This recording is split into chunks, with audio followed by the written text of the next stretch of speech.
For the Kansas City Chiefs, Elvis is back. Elvis Grbac, who will see his first action since being injured in Game 1. Grbac has won 9 of 11 games he has started for the Chiefs, but today he will face an opportunistic New England defense led by the long arms of Ty Law, the AFC's interception leader. The Chiefs and the Patriots are both well aware Elvis is in the building.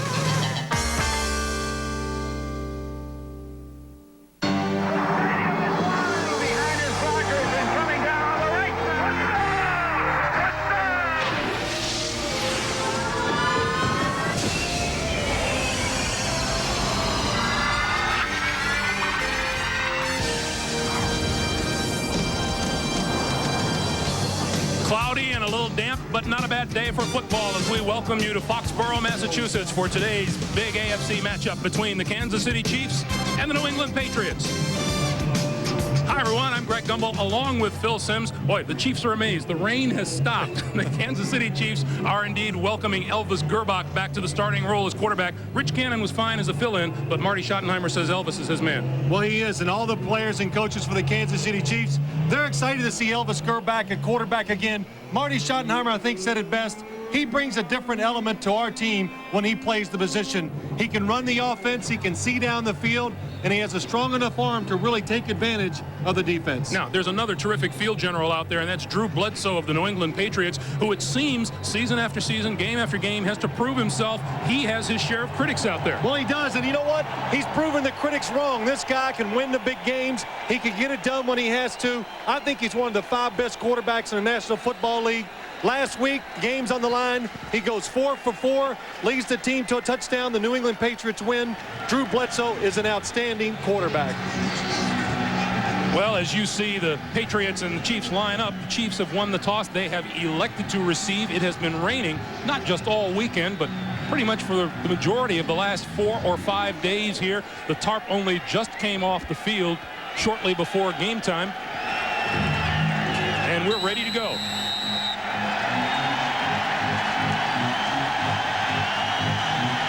Vinatieri will kick.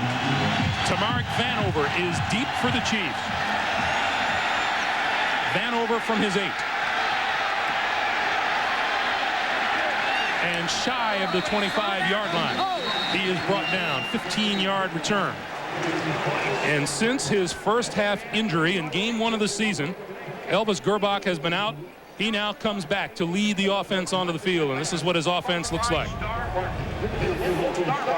Left to right on the line is Criswell, Parker, Tim Grunhard, Will Shields, and the rookie Victor Riley. In the backfield with Grbac, Donnell Bennett and Kimball Anders, Andre Rison and Derek Alexander, the wide receivers, Tony Gonzalez, the fine tight end. First down. Donnell Bennett gets very little yardage, maybe a yard. Let's take a look at the defense now for the Kansas City Chiefs, and it is a good one, or rather the New England Patriots. Chris Sullivan, Chad Eaton, Henry Thomas, Willie McGinnis across the front line. The linebackers, Chris Slade, Ted Johnson, Todd Collins. An active secondary, Ty Law, Chris Canty, Lawyer Malloy, and Willie Clay are the safeties. On 2nd and 9.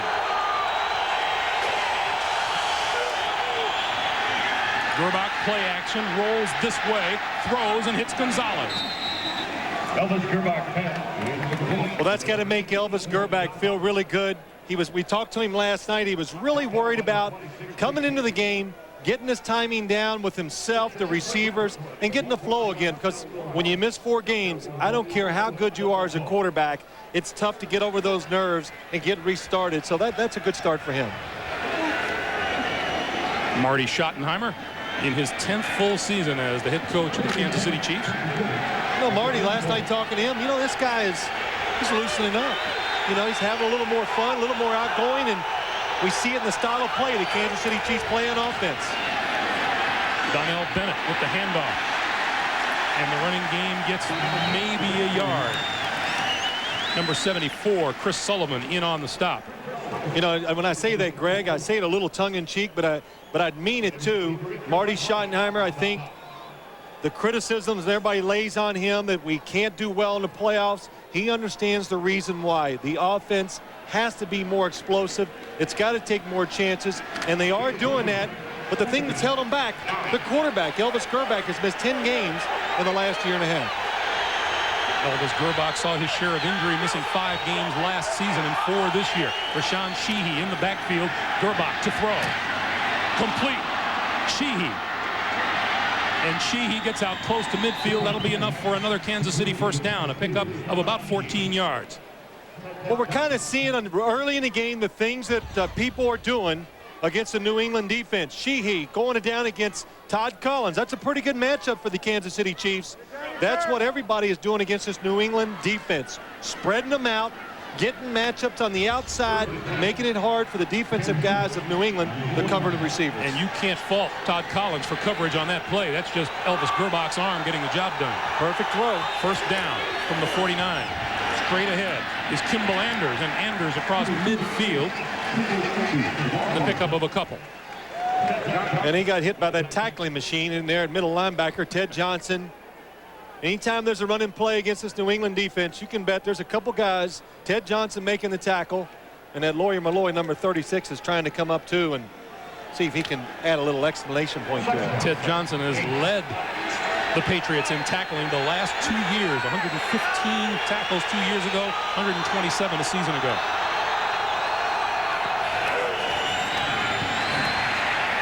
Donnell Bennett. Bennett may have picked up 2 on the play. Well, if you're going to play middle linebacker, the quarterback of the defense, what you got to do, you got to see what's going on the other side, make your mind up right away what's going to happen. When you see the running play coming, you're a middle linebacker, run up in there, make the tackle as close to the line of scrimmage as you can. Third down now for the Chiefs, and this was the Patriots' big problem 1 week ago against the New Orleans Saints, stopping the opposition on third down with a regular consistency. Penalty marker flies. That play doesn't count.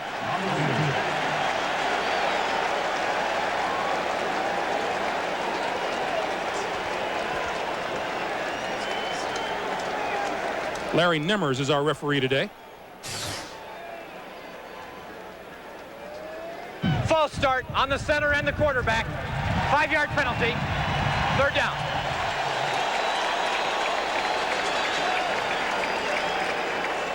Well, the Tim crowd, Brunhard, the center. What happens is the crowd's making noise. The New England defense, they love to get everybody up around the line of scrimmage. Watch the snap. Looks like the quarterback flinched. Elvis Grbac that made the center move. But all the defensive players up near the line of scrimmage makes those offensive linemen and the quarterback antsy. 3rd and 11. Grbac with time. Has his man, and that's Andre Rison, and Rison is going to be well short of a first down. Well, you know, that 5-yard penalty, that was the difference maker. It enabled the New England defense to lay back, make you throw it underneath. Andre Rison going to go across the field, and this is what you want. Make him throw the ball. The defense sees it, then come up. When you're in zone coverage, you're watching the quarterback. It's much easier to come up and make the tackles. Louis Aguiar has never had a punt blocked in his NFL career. Troy Brown going to let it go, and it bounces into the end zone. Stops the clock with 10 minutes, 10 seconds to play here in the first quarter. When we come back, New England Patriots with their first possession of the day. First down, Patriots from their own 20-yard line. I do it well, though. Handoff is to the rookie, Robert Edwards. Edwards tries the left side out over the 25 and out close to the 28-yard line. Pickup of about 7 on the play. Here is the offense on the field for the New England Patriots. Lots of experience at the tackle positions with Armstrong on the left side and Zephyrus Moss on the right. In the backfield, Robert Edwards, the rookie, along with Tony Carter, Terry Glenn, and Sean Jefferson, the wide receivers, and the fine tight end, Ben Coates.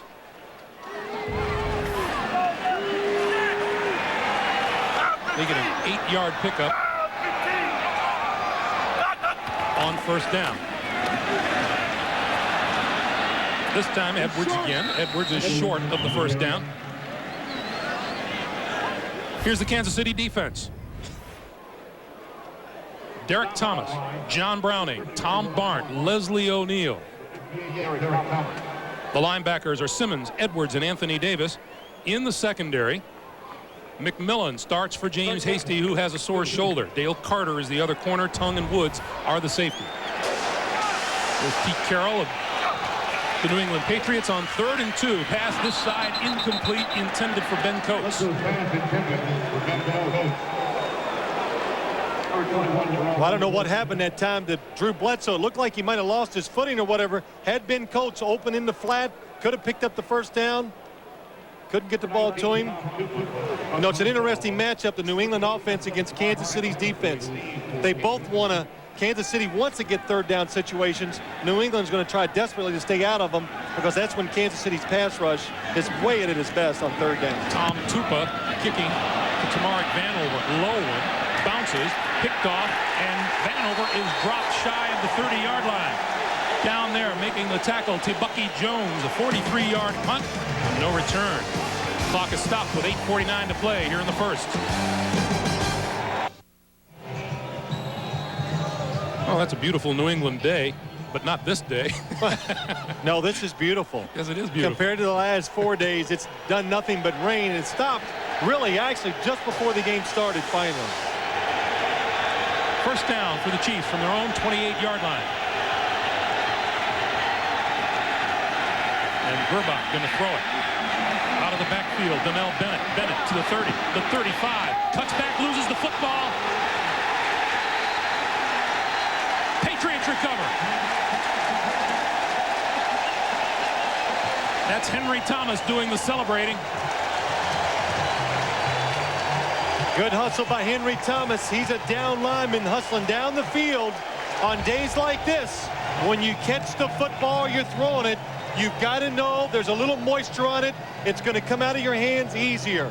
Donnell Bennett does a good job. Gets by Todd Collins. Then he gets in traffic. Ball's just knocked out from the side. Henry Thomas, a defensive lineman, good hustle, keeps it from going out of bounds. Henry Thomas, a 24-yard interception return for a touchdown last week. Turns the first big break in favor of the Patriots today. Bledsoe to throw. Wide open over the middle is the rookie Edwards out of the backfield. Inside the 40-yard line. And a pretty decent gain on first down. Let's check in with our guy on the sideline, Armin Katayan. Armin. Greg, a late update on this turf. They took the tarp off about an hour ago. It had been on since Wednesday, and a ground crews person told me that meant the turf had not been cut, the grass had not been cut probably twice. Tony Gonzalez, the tight end, told me if the grass was long, it felt slippery. Obviously, it's a problem right now for the teams on the field. Back to you. All right, Armin. The handoff is to Edwards once again. He is the rookie running back who has been selected by the Patriots to replace Curtis Martin this season and has been doing a terrific job up to now. Yes, he has. And, you know, I got to say, Armin looks good wet. So hang in there, Armin. But that always, New England, notoriously the field, if you're a visiting team, you got to know coming up here, the grass is always high. It is a slow field by NFL standards. First down for New England. Look at the length of the cleats. This is Robert Edwards cleats. When it's wet, get those longer cleats so you can dig in there and get a little better traction. Double tight end set up for the Patriots. Bledsoe to throw on first down, near side complete. Penalty marker flies in the defensive secondary. Ben Coates on the receiving end, and now let's check the flag. Definitely contact down the field. And it's against the Chiefs. By the Chiefs defensive backs. They're very physical. They love to hit, and they get a few of these. Holding, defense number 34, 5-yard penalty, first down. That's Dale Carter.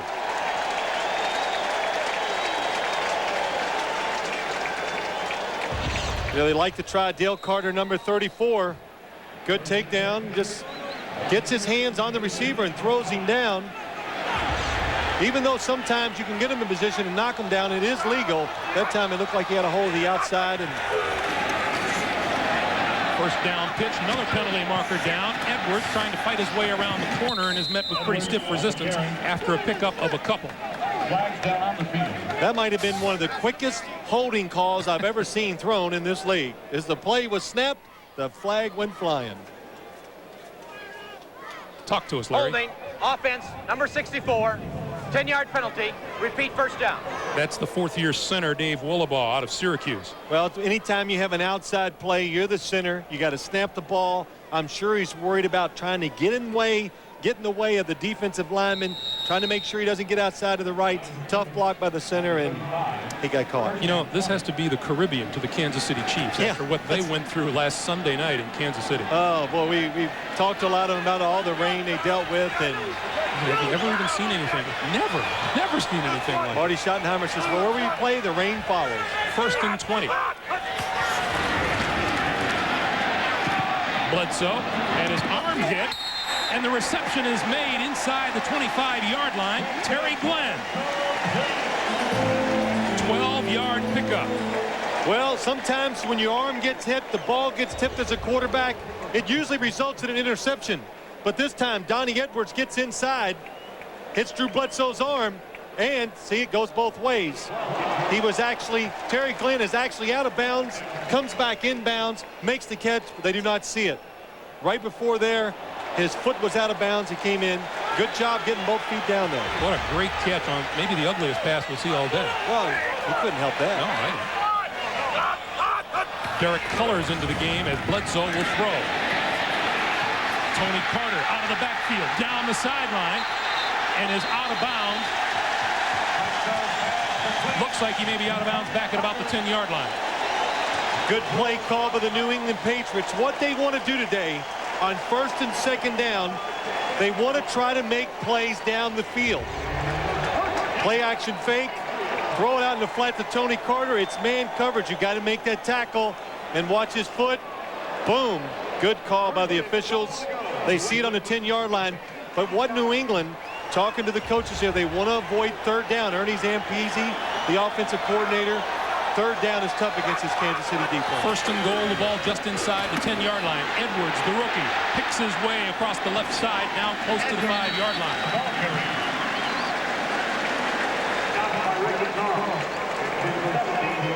You know, most of the people up here in New England, you lose Curtis Martin, you know, you worry. Wow, there goes the running game. But Robert Edwards, 1st-round draft pick from the University of Georgia, has come in, and hey, I think he's been one of the surprise players so far early in this year. Just running the ball so well with power and speed for the New England Patriots. In search of a 5th straight touchdown in his first 5 games in the National Football League. He will be a record setter. Bledsoe going to throw. Far side, incomplete. And a penalty marker, and 2 of them as Ben Coates went down.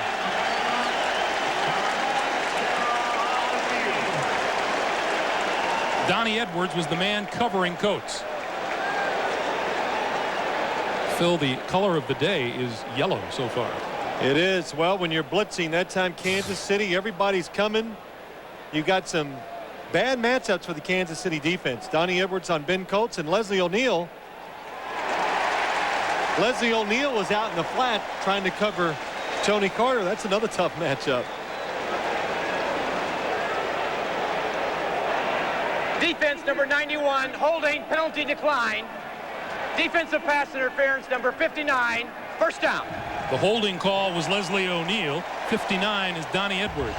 Donnie Edwards is on Ben Coates. Look to the outside up top.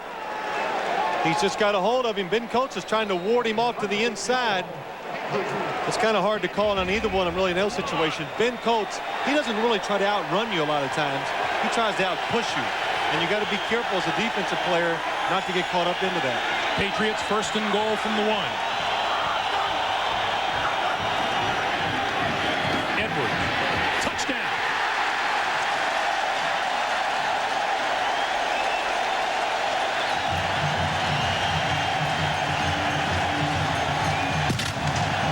The rookie from Georgia has himself an NFL record with his 5th touchdown in his 5th NFL game. First player ever to score the first 5 games of his career. This is a young man who didn't even play the running back position at Georgia until his junior season. Vinatieri for the extra point. And it's perfect. Robert Edwards, the 18th player selected overall, picks the left side to go 1 yard for the touchdown. New England leads it 7-0. First time this season that a Chiefs turnover has resulted in a touchdown for the opposition. The Patriots lead it 7-0.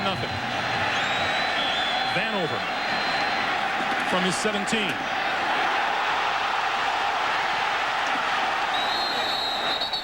And Joe Bourne grabbed the loose football. Disaster almost struck the Chiefs once again. 4:42 to play, first quarter. That's the kind of week it's been here in New England, and as we said earlier, the rain only just let up prior to kickoff. Yesterday, the Kansas City Chiefs arrived, got off the plane, and said, "Oh, it's raining. What's new?" That's right. First down, Chiefs from the Kansas City 24. Willie McGinnis comes over the line and begins pointing to an offensive lineman.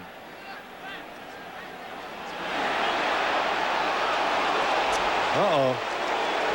Willie McGinnis said something, it looked like. Willie McGinnis took his helmet off, too.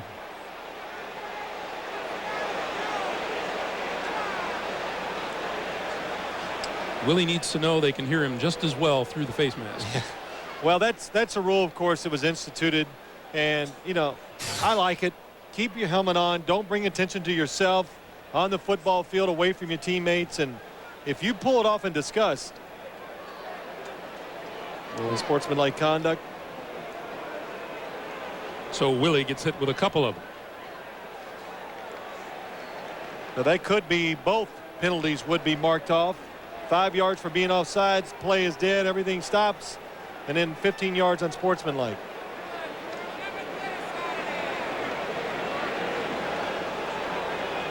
Well, the officials are having a conversation, and now here's Larry Nemmers.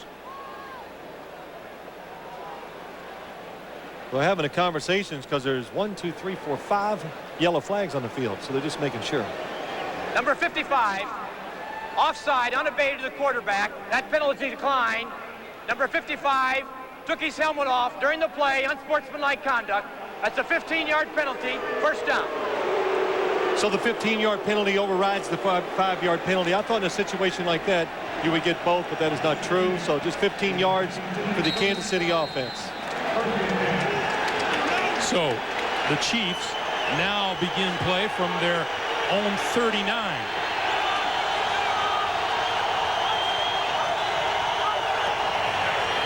Gerbach. Screen. Out of the backfield. Anders across the 45 as he approaches midfield. You know, that was a really good play call by the Kansas City Chiefs. What they did, they split the tight end out. They have Andre Rising go in motion. You get the defense thinking. The defensive rush comes up the field, and all of a sudden you drop it off to Kimbo Anders, and that's what you try to do as an offensive coordinator or a coach. Jimmy Ray, the offensive coordinator for the Chiefs, deceive the defense, confuse them, show them a lot of things, and then do something simple like throw a screen play. 2nd and 3. Gerbach with the handoff for Bennett. And Bennett's not going to get the first down here. May have picked up a yard. Look at number 55, Willie McGinnis, all fired up. Well, he's fired up, of course. The penalty, when you get singled out and they hear it over the loudspeaker, number 55 took his helmet off. They get you upset for a while. But Willie McGinnis, he's probably the premier defensive lineman on this front for the New England Patriots. Can do it all, stop the run, has the size, and has the speed to come outside and get those sacks too. 3rd and 1. Bennett and Richardson in the backfield.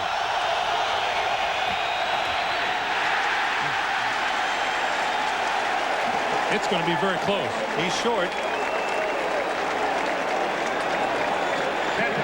Donnell Bennett, and getting up off the bottom of the pile is Henry Thomas, and we're going to get a measurement. Now the question is, if he's a few inches short, what do you do if you're Marty Schottenheimer? What would you do, Greg? I'd go for it. Yeah, of course you would. It's easy for you to say. It's not going to cost me my job. You're right. I think you will go for it.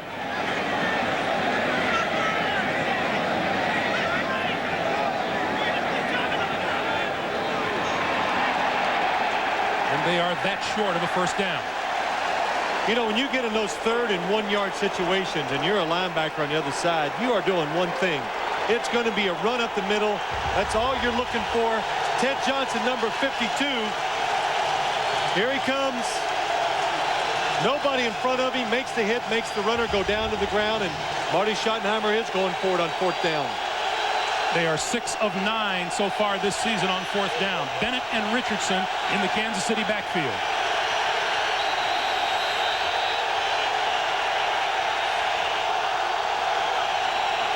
Give it to Richardson. Richardson doesn't appear to have it. Nope, and the way they're running in, the official from the sideline, nope. He marked it short of the 1st down. It's not even close. You know, I like the call. Quick snap count. Give it to the first person. The New England defense was ready for it, though. They won the battle up inside. 2:56 to be played, and the Patriots looking to convert another big break here in the first quarter. Watch Henry Thomas, number 95. He causes the disruption in the backfield. Goes inside Will Shields, gets in the backfield, and then everybody jumps on. Todd Collins, Ted Johnson. They get back in the backfield and make the tackle. But Henry Thomas, he's the one responsible. Henry Thomas is on a roll for the 2nd straight possession. The Patriots start in Kansas City territory. Bledsoe with time to the far side, almost intercepted. Number 40, James Hasty, was there. Ball went through his hands. Terry Glenn, the intended receiver. Well, James Hasty didn't start the game. Mark McMillan did. James Hasty missed practice on Wednesday and Thursday. Kansas City, Marty Schottenheimer has a rule. If you don't practice Wednesdays and Thursdays, you do not start in the game. But the right shoulder's okay. He's back in there, and he is absolutely one of the best cover corners in the National Football League. James Hasty with 2 interceptions so far this season. Bledsoe going to give it to Edwards. Edwards left side, big hole across the 45 to about the 42-yard line before Jerome Woods comes in for the tackle after a 6-yard pickup. This is what Robert Edwards does very well, I think. He starts, watch him, he's going to go to the right a little and then just bend it back. He reads the blocks up front. Boy, good job of seeing the block by Max Lane, 68, and working off of it. Bledsoe, this side, has his man complete. Terry Glenn, and that's enough for a Patriots 1st down.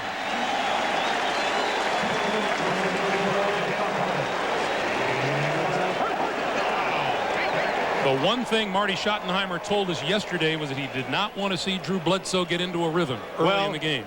Marty, he's getting in a rhythm. And that last play just kind of illustrates one of the reasons why I think he's one of the best 5 quarterbacks in the league.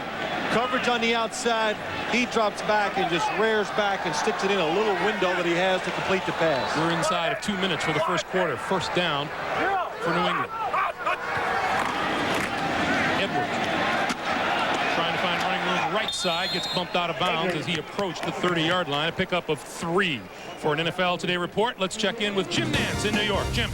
All right, guys, check this one out. At Baltimore, the Oilers were sacked for a safety on the first series, but back comes Steve McNair. He's going to keep it, and he's going to take it all the way in for a touchdown.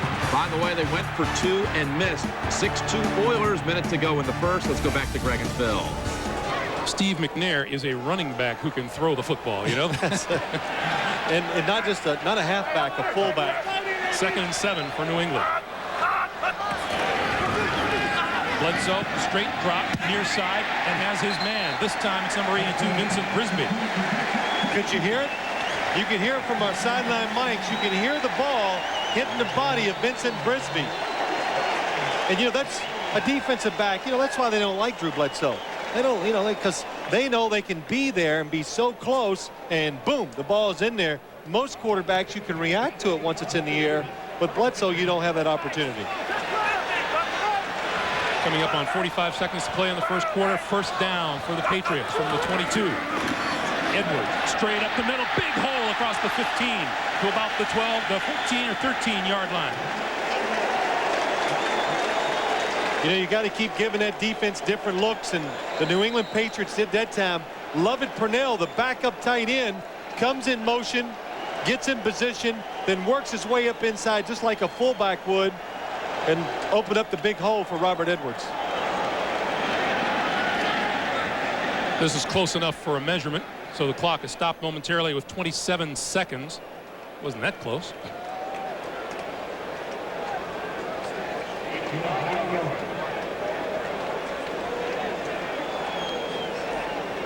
Pete Carroll in his second year as head man of the New England Patriots. You know, I can notice a difference in Pete Carroll coming from last year, coming up here talking to him and watching him, and then seeing him this year. I think he knows this team it's his now. The players are responding to him, and they've all figured out their roles. No, he's not the way Bill Parcells is. The players now know how he is, and they're all reacting to that, and I think they're playing a lot better because of that. 2nd and 1. Movement on the line. Edwards gets enough for the first down, but there are penalty markers down. Vincent Brisby coming across in motion definitely went towards the line of scrimmage. But the New England's pointing towards Kansas City. But they always do. Yeah, I know. You always point to the other guy. It's never my fault. It's yours. Well, they were both Offsetting right. penalties. There you go. Offense number 82 was in motion at the snap. Defense was offside. Number 58. Penalties offset. Repeat 2nd down. 58 is Derek Thomas.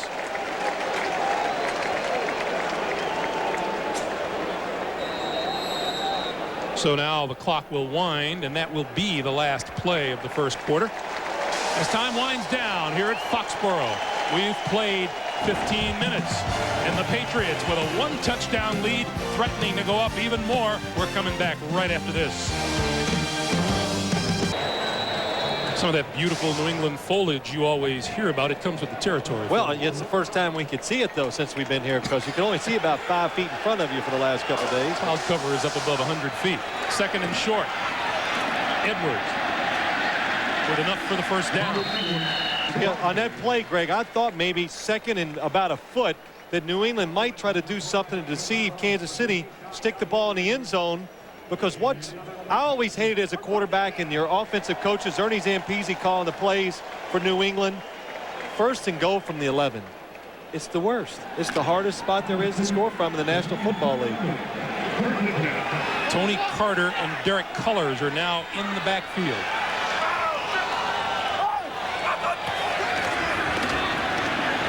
Bledsoe under the gun and gets rid of it. Leslie O'Neal in on the New England quarterback. Well, Kansas City, they don't like what's going on. You know, they're not stopping the run very well. Drew Bledsoe's having too much time to throw, so what do? Hey, let's just get everybody up in there and blitz them.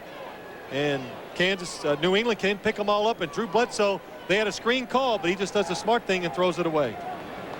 Leslie O'Neal and Derek Thomas are the 8th and 9th best sackers all time in NFL history. Leslie O'Neal, they picked him up probably to be a spot player, but through injuries, he's playing about every down. Mix up in the backfield. Edwards gets the handle and loses about 4 on the play. O'Neal and Derek Thomas with the stop. Well, Kansas City, they're taught by Gunther Cunningham, the defensive coordinator, just create havoc. Leslie O'Neal, they try to cut him at the line of scrimmage. Even though he's been in the league a few years, you can still see he has it in him, the athletic ability, jumps over it, gets in the backfield, nowhere to go for the running back. Up until these last 2 plays, Phil, you had mentioned the Patriot offensive line had been having the better of the battle in the trenches. Bledsoe to throw to the end zone, incomplete. Pass intended for Terry Glenn, and the field goal unit will come onto the field. But Greg, this league is amazing. They adapt real fast. And the last 3 plays, it's like Kansas City they want to start fighting and they really get going. They're a very emotional team, especially on defense, and they won the battle all 3 plays. New England gets nothing done. Vinatieri will line this one up from the 22. It'll make it a 32-yard field goal attempt. And as you saw, his long this season is from 52 yards out. Well within his range. The kick is up. And it's perfect. That stops the clock. 13:35 to play, and it's been all Patriots so far. They have a 10-point lead. Back at Foxboro, Tamarick Vanover deep for the Kansas City Chiefs. Patriots with a 10-0 lead. Low line drive kick. Bounces at about the 3-yard line, and this will not be returned, so the Chiefs will start from their own 20-yard line. Their average starting position in this game has been about the 25, while New England has been starting from the Kansas City 44. It's not fair. Can't have that, but you know, that's That's kind of the scenario we've seen with the Kansas City Chiefs. When they go on the road, they make the little mistakes to stop everything. Look what they've done so far today. A penalty that stopped the first drive. A fumble stops the next one. And then you don't pick up a fourth and a couple inches. Elvis Gerback off to a good start, 5 for 5. First down, Kansas City from the Chiefs' 20-yard line.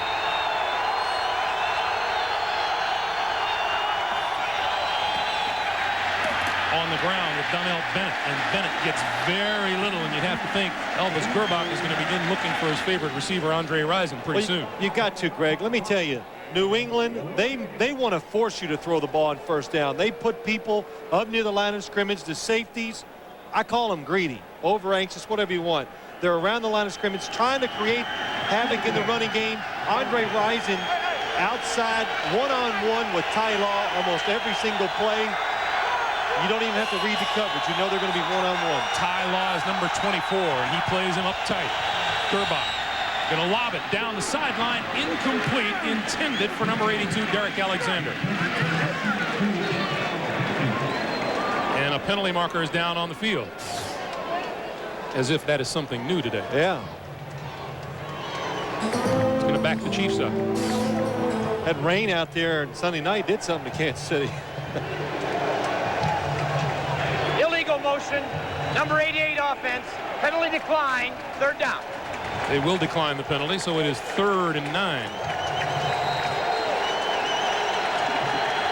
Tony Gonzalez, number 88. He wants to hear the call. What happens is he's not set for a full second before the snap of the football. That is a penalty.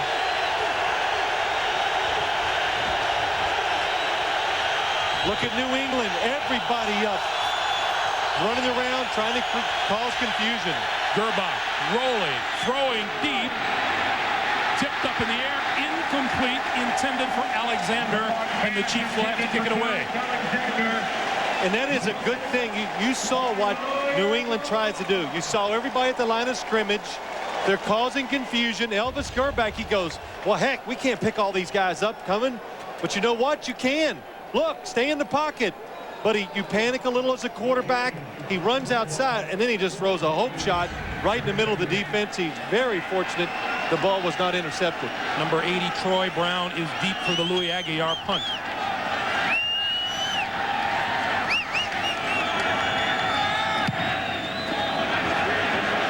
Brown from the 37. Tries to turn the corner this side, gets to midfield, and is bounced out of bounds. Danon Hughes, number 83, in on the tackle. 41-yard punt, 13-yard return. Once again, New England in pretty good field position when we come back.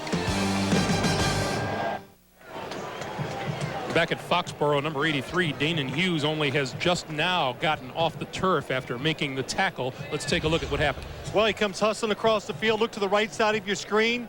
Here he comes in, and look, he leads with the head, makes it jerk back, and gets up, walks it off.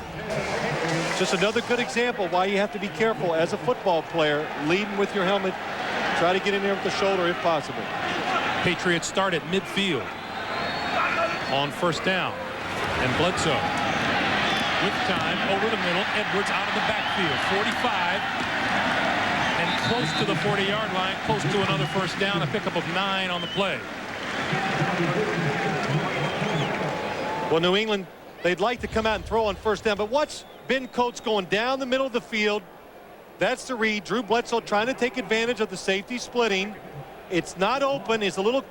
So he's careful, throws the ball underneath, and you know, you talk about a quarterback maturing, making the right decisions, and that's just a good example of what Drew Bledsoe is doing. Chris Floyd, the first back, gets the ball across the 40 for a first down. Floyd, the rookie out of Michigan. You know, Greg, talking about just that first down passing play, you know, that's, you got to know as a quarterback where you are in the game. It's 10-0. Things are going well. You get the ball, you call a play action fake. Look, they wanted to get down the field, make a big play, get this game going. But be smart. Don't take a chance. Don't take the momentum away from your football team. Keep it moving, drop it short. That's not to say Mr. Bledsoe might not take a shot somewhere along the way here. Slanted, complete. Terry Glenn. That's another Patriot first down. Well, they got it all working now. Terry Glenn against Dale Carter on the outside. Good hesitation. Takes his time, comes underneath, and Bledsoe with a strong arm, perfect throw. Tough for a defensive back to stop that. Patriots have moved now to the 26-yard line of the Chiefs and have things all their own way offensively so far. Edwards, the running back, shakes a tackler across the 20, inside the 20-yard line. Jerome Woods, James Hasty with the tackle, but not before Edwards picks up about 7 on the play. Well, this is another added dimension Robert Edwards brings to the offense in the running game. Goes in there. Tom Barnt makes the tackle. Boy, you got to get your arms around this big fella. And he runs up in there for an extra 5 yards. And, you know, that was pretty interesting yesterday. Ernie Zampese got those pins are working, man. It's working, Ernie. But talking to Robert Edwards yesterday, we were surprised. He didn't become a running back at the University of Georgia until his junior year. Bledsoe going to give it to Edwards again, and not much there for Edwards this time. Edwards, when we asked him, well, did you like offense much better than defense? He goes, oh, yeah. It really wasn't much of a problem for him. Yeah, well, he switches over, and I said, how did you know when they were going to put you and keep you at running back? And he says, first off, they said, you look like a running back. Let's put you over there. And I said, how did you know? He goes, well, I just ran all over our defense during the spring, so I knew I was going to stay there. And, you know, it's kind of a good omen for him, for Robert Edwards. Here he is in the pros his first year. He's got a body that hasn't been beat up through the rigors of running in high school and college. And so you got a fresh running back who has got a lot of years ahead of him. Bledsoe throws incomplete. Intended for Vincent Brisby. Number 82, Mark McMillan, deflecting the pass near the goal line. Wow, what a play by Mark McMillan. Drew Bledsoe throws it in the perfect spot, and McMillan, 5'7". Watch to the right of your screen. Bledsoe's going to let it go, and then he gets his right hand in there at the last second to break up the touchdown. Vinatieri will now try this one from 38 yards out. He has missed 3 of 4 this season between 35 and 42. And another penalty marker.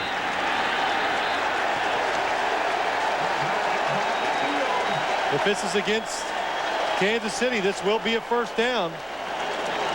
And it Delay a game. Defense, number 59. A player in defense cannot simulate a snap, causing the offense to false start. The 5-yard penalty will result in a first down. That's Donnie Edwards. Well, you know, they put this penalty in so when you're home you can't do these type of things. Donnie Edwards faking the snap of the here he is. Watch him. He's going to come up, make a quick movement, get down. Oh, he tries to come up real quick. New England does move. That is against the defense. That is illegal. That started this year. You cannot act like the ball is being snapped to draw the other team offside. First down from the 15-yard line. Bledsoe. Under the gun, comes back, throws, Edwards, touchdown!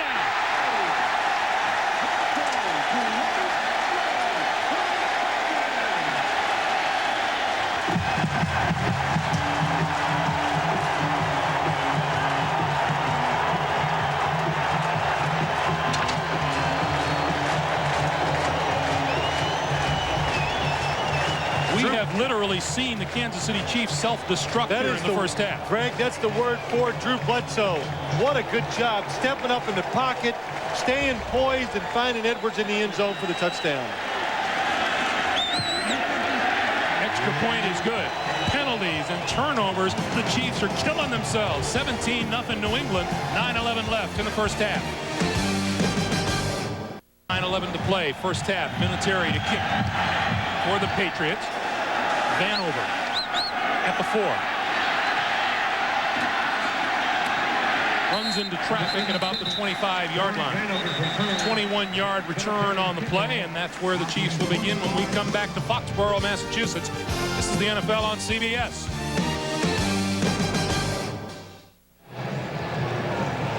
Watch the touchdown pass by Drew Bledsoe to Robert Edwards. It's a fake to the left.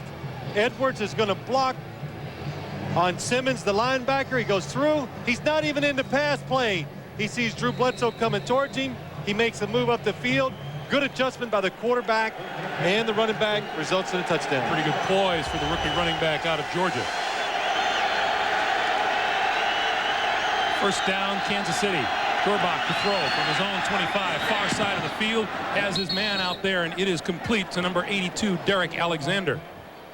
And let's go down to Armin Catane. Armin.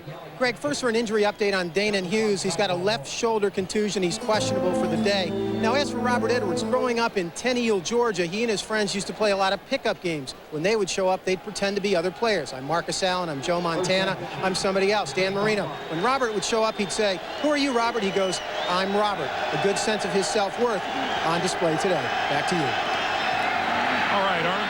Play action. Gerbach over the middle, has his man. That's Alexander. Big pickup down to the 40-yard line of the New England Patriots. Well, Elvis Gerbach is, you know, that rust, if it was even on his body, it's been gone a long time because he is really throwing the ball well. Good play action fake. It holds the linebackers up near the line of scrimmage. Nobody in the way between Elvis Gerbach and Derek Alexander. Good play call and good execution by Kansas City offense. So the Chiefs trying to come back and dent the scoreboard. I said Chiefs, Phil. Yeah, okay.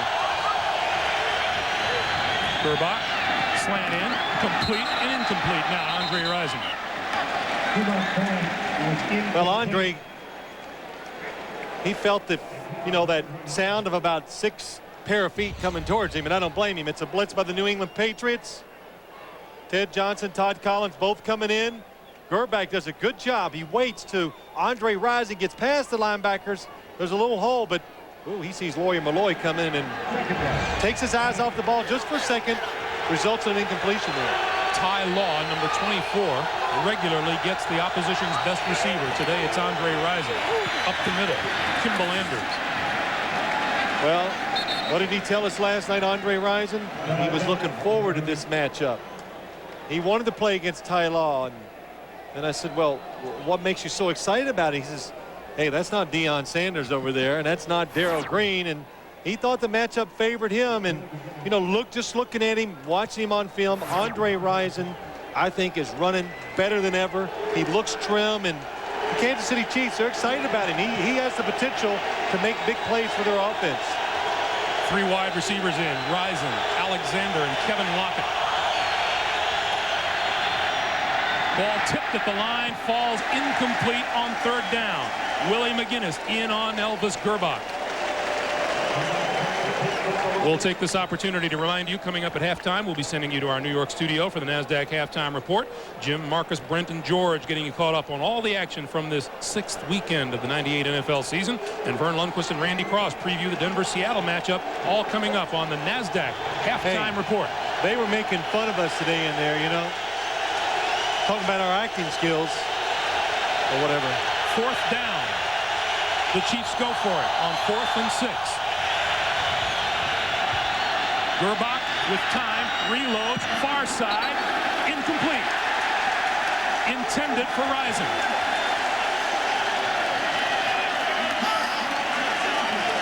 Good pass protection by the Kansas City Chiefs. You know why they go for it? A couple reasons. They're down 17-0. It's 4th and 6. The play before, all the receivers were open. He looks up top this time, but look down here at the bottom. This is why they're all holding their hands up. Elvis Gerbach had a play on. He could just pick a side, and unfortunately for him, he picked the wrong side that time to throw the football to. Jimmy Ray, the offensive coordinator for Kansas City. The receivers for the Chiefs are open down the field. Edwards. Full speed ahead. A pickup of about 3 as the clock continues to move, coming up on 7 minutes to play here in the first half. And it has been all Patriots. Well, this is one of those games. Kansas City's going to go in at halftime, and they're just going to be upset at themselves for the silly mistakes and some of the positions they put themselves in. Injured player down on one knee is Anthony Davis, the 6th-year linebacker out of Utah. And so there is timeout on the field. And the clock is stopped with 6:57 to play. Now this Anthony Davis, fast guy, he's a big part of this Chiefs defense. So if he's out, that would hurt a lot of things they do. While we have a moment, let's remind you, get in-depth news and team reports at CBS Sportsline. And check out the game plan, where you can track your favorite team's roster moves, coaches' decisions, and depth charts on cbs.sportsline.com. Find the start button on the computer yet? Yes, I did. I located it. I just can't get the nerve up to push it, so to turn it on. But I'm getting there, Greg. Anthony Davis comes off the field. He's replaced by Ron George, number 55. New England's got really, of course, it always looks this way when things are working, but they got good rhythm to their offense. They're mixing the run, the pass. Robert Edwards running the inside, outside, so you keep the Kansas City defense guessing. Edwards again. This time dragged down after a pickup of 2 by Donnie Edwards. Edwards, a really quick linebacker out of UCLA. Well, probably the fastest middle linebacker in the National Football League, and the Patriots are going without no huddle to keep Kansas City from substituting their defense. Bledsoe over the middle, intended for Coates, incomplete at midfield. And that is really a good job by New England. Run the hurry-up offense on third down. What they're worried about is what everything Kansas City does on third down. They had the perfect matchup. Ben Coates against a linebacker, but Ben Coates didn't come down with the catch. So on fourth down, Tom Tupa onto the field for the Chiefs, or for the Patriots. He will kick to Tamarick Vanover of the Chiefs. Vanover, short punt, barely gets to the 25-yard line, across to the 24, and that's where it's down. And we have another penalty marker down. And it's a holding call against the New England Patriots. Well, I think they'll let them re-kick that one then. For a couple of reasons. Try to get better field position if you're Kansas City, but you want the ball to get into the hands of Tamarick Vanover if you can. Holding on the kicking team prior to the kick, number 86, 10-yard penalty. Repeat, fourth down. Let's take a look and see if we can find it. Mike Bartram, the center. Look right in the middle of your screen. It's not a very good view of him, but gets his arms to the outside, and hey, he's got a career after this. Learn that takedown move. That's an easy one to spot. You talking about professional wrestling? Well, something like that. Call that a career? Yeah, it is. It's hard work. Pays good money. Ringling Brothers. 4th and 15. Tupa booms it out of there. Penalty marker down as Tupa hits the turf. Vanover inside the 20.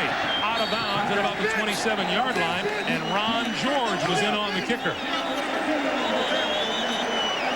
Personal foul. Roughing the kicker. Number 55. That's a 15-yard penalty. Automatic first down. Boy, the Chiefs are just killing themselves today. Wow, Marty Schottenheimer needs to call a timeout and make his guys run some sprints. Like punish them. Because some of these mistakes, that's a tough one. I can't blame Ron George for this. He has a chance to block the punt, but you got to remember, you got to go straight up. You can't go out and towards the punter. He leans too far forward. Tom Tupa. I like the arm that Tom threw up there. He's doing a little Othello. It doesn't matter. That's a 15-yard penalty. You got to protect yourself back there as a punter. So it's now first down for the Patriots at their own 46-yard line. Marty Schottenheimer, a linebacker himself once upon a time, not real pleased with his troops on the side. Bledsoe has his man, Terry Glenn. Glenn inside the 45 to about the 42-yard line. Well, this is a big drive. New England, hey, they're thinking, let's score and let's just get this game in such a position that Kansas City can't overcome it. Terry Glenn coming across the field. Dale Carter lets him go. He finds the open spot. Good design again by the New England Patriots. I saw Ernie Zampese, the coordinator, for years at Dallas, but this offense doesn't resemble what he did down there. It's a lot more movement to it. Left side. Pick up a 4 on the play by Robert Edwards. There's Ernie Zampese. Well, he's taking a little break right now. He's relaxing. But, talking to the players and Pete Carroll about him, what he has done for this offense, he's brought some real exactness to it, some discipline. Do exactly what I tell you. Go down there and There's no in-betweens anymore. It's black and white, and it's really kind of helped them. We asked Marty Schottenheimer what is it he fears about the Patriots last night. He says they get it now. They absolutely get it. That's right. They've had a few weeks to get used to the system, and they're working it well. Clock is stopped with a timeout. Under 5 minutes to play here in the first half, and we'll be right back. Armin Katayan at Foxboro, 17-0 New England, just under.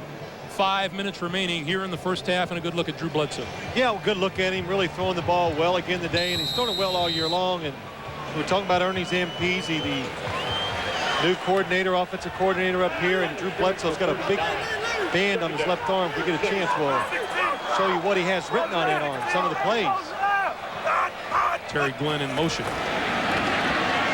Coming around this way, Glenn pulled down in the backfield by Donnie Edwards.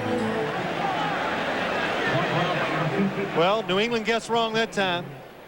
Trying to catch them, maybe, blitzing, getting them, using that speed, getting them off guard. But they're so far in the backfield, it doesn't even give Terry Glenn a chance to run the reverse. Look at Donnie Edwards. Boy, that is a good job. He takes his eyes off the quarterback and running back, and then he finds Terry Glenn in the backfield. Loss of 9 on the play. Derek Cullors, number 29, has come off the Patriot bench on 3rd and 14. And Bledsoe out of the shotgun for the first time today. I bet we're going to get a flag. Go deep. Bledsoe throws far side, has a man complete. Sean Jefferson. And now let's check the penalty marker. Boy, that is really good stuff by New England. Drew Bledsoe, he knows it's the offsides by the Kansas City defense. Derek Thomas, I think, was the culprit. Defense offside, number 58. Penalty decline, first down. 31-yard pickup on the offside penalty from Derek Thomas. Look, he sees it. Now, look, if you're defense, you better keep going. Bledsoe knows it. He looks down the field. Terry Glenn has gone down, made 2 moves, and gets wide open to the sideline against Mark McMillan. I'm sorry, Sean Jefferson. He looked like Terry Glenn, such a smooth move. One of the best cover guys in the league. That's it. Now that first down from the 16-yard line. Bledsoe to Edwards. Edwards, right side, out of bounds at about the 10-yard line. Well, I tell you what, the New England Patriots, I know you do your scouting and all those things of colleges, but I think they found somebody here that's pretty special. Robert Edwards goes up inside. There's nothing there, and he goes, well, I'll just go outside and get me a few yards. Gets about 7, and that really separates you, I think, as a running back when you have the size and the power to be an inside runner, but when it's not there, you can change directions and get outside with no effort at all. That time, Robert Edwards did it. That 1 touchdown is rushing. He also has 1 receiving as well. Patriots. Edwards again. Edwards, 10, the 5, and out of bounds at about the 2 or 3 yard line. Reggie Tongue made the touchdown saving tackle. Well, we just talked about it, and he just comes back and does it again. And, he came up here in the preseason. He got hurt. And watch this. There's nowhere to go. Derek Thomas misses it. Look at the players just falling off of him. Finally, Reggie Tongue pushes him out of bounds. Edwards played linebacker and wide receiver in high school and then began college as a defensive back. Bledsoe going to throw, has Coates, touchdown.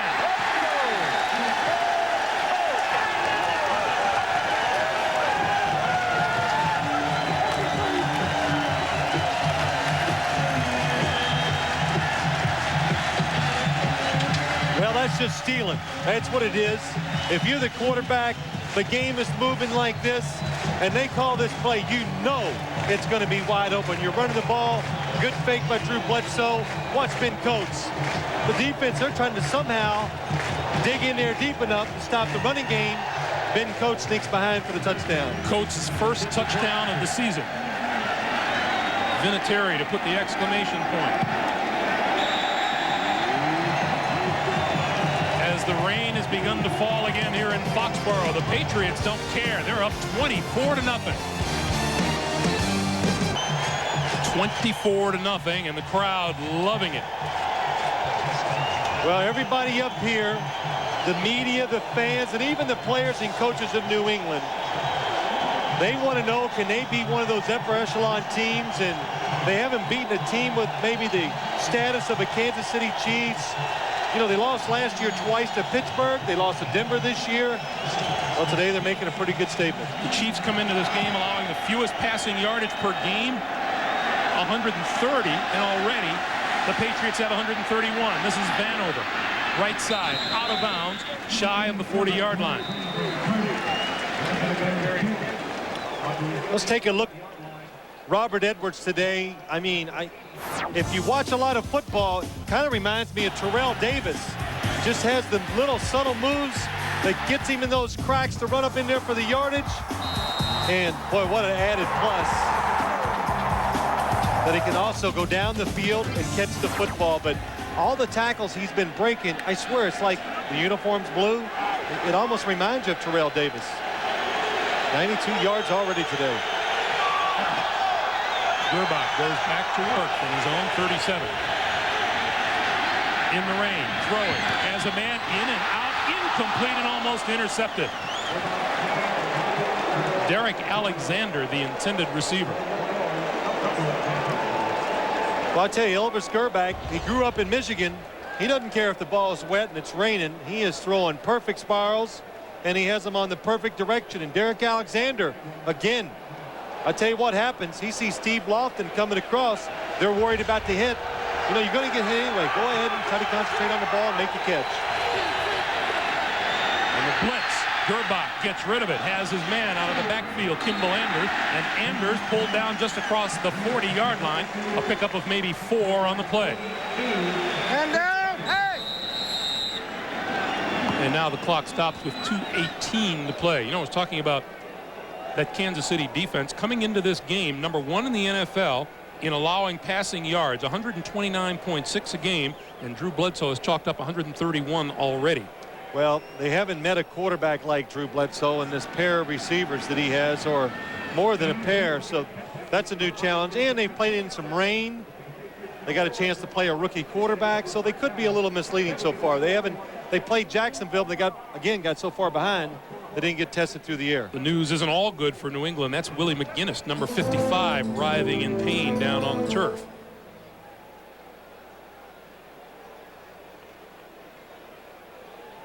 Well, that's a good sign. He set up.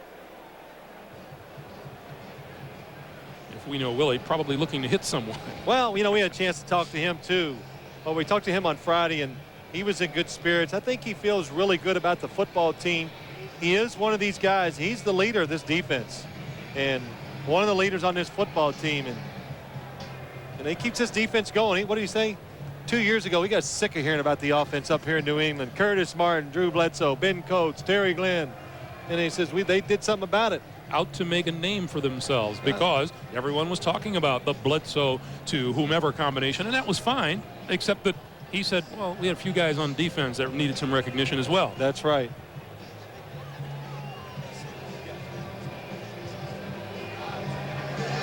You know, let's take a look at what happens to Willie McGinnis when he gets hurt. Here he comes across the field. Just watch him. His leg is going to buckle a little. Oh, his left leg, if you could see, he kind of got off balance. Probably twitched that knee real quick, his left knee. Good sign that he is walking off. 6'5", 255 out of Southern Cal. And now is going to jog off the field. Well, that's great that he's jogging up. But again, let's just watch him. Well, I tell you, sometimes you don't even have to be hit. Number 55, he gets through the blocks. He gets a little off balance. Oh, and his knee looked like his ankle rolled. I'm sorry, I didn't mean to get, but it, you know, those little type of things. These guys are so big and fast. It only takes a little bit sometimes to get off balance to really do damage to your knee. Number 94, Greg Spires, replaces McGinnis. 3rd and 6 from the 41 for the Chiefs. Gerbach with time throws far side, incomplete, intended for Risen, and there was Ty Law right on his back.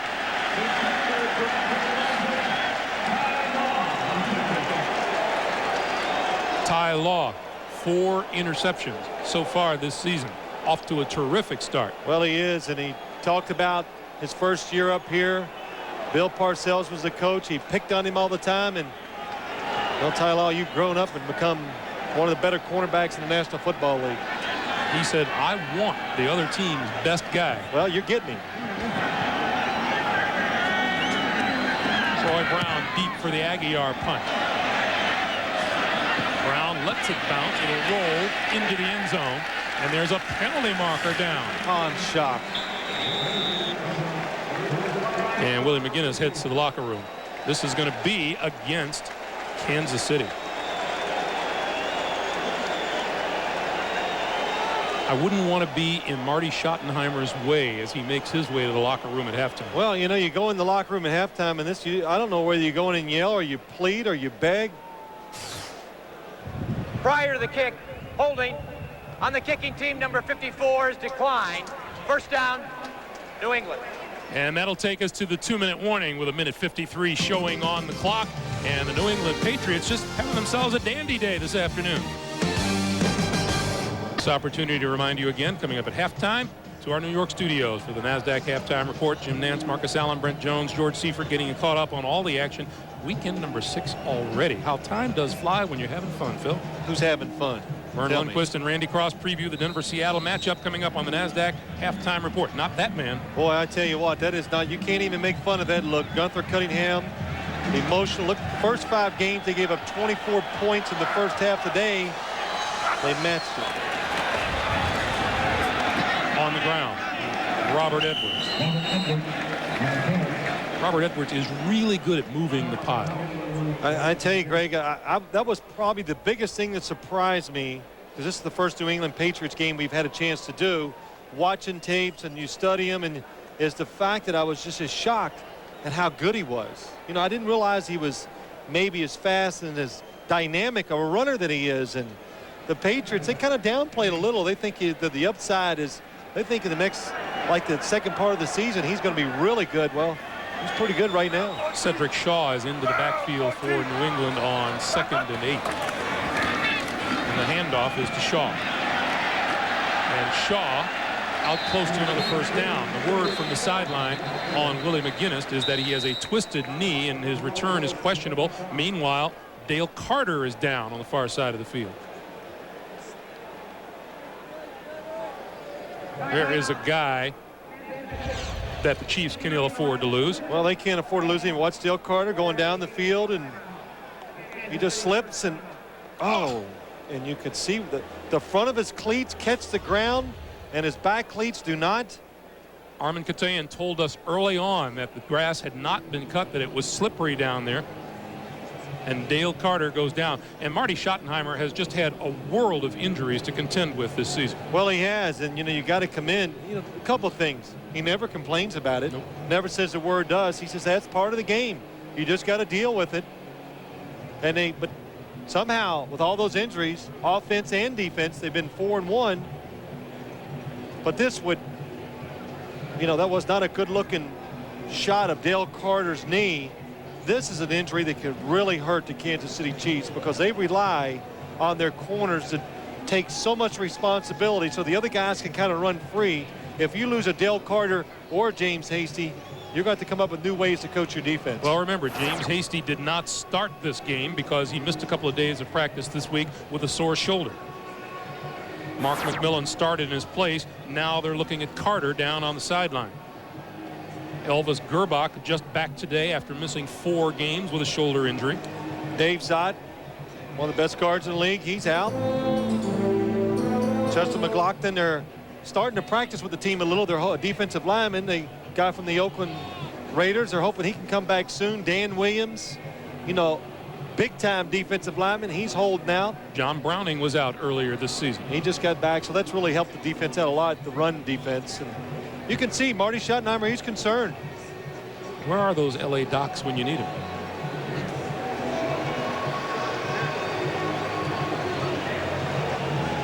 Here he comes off, and he's having help.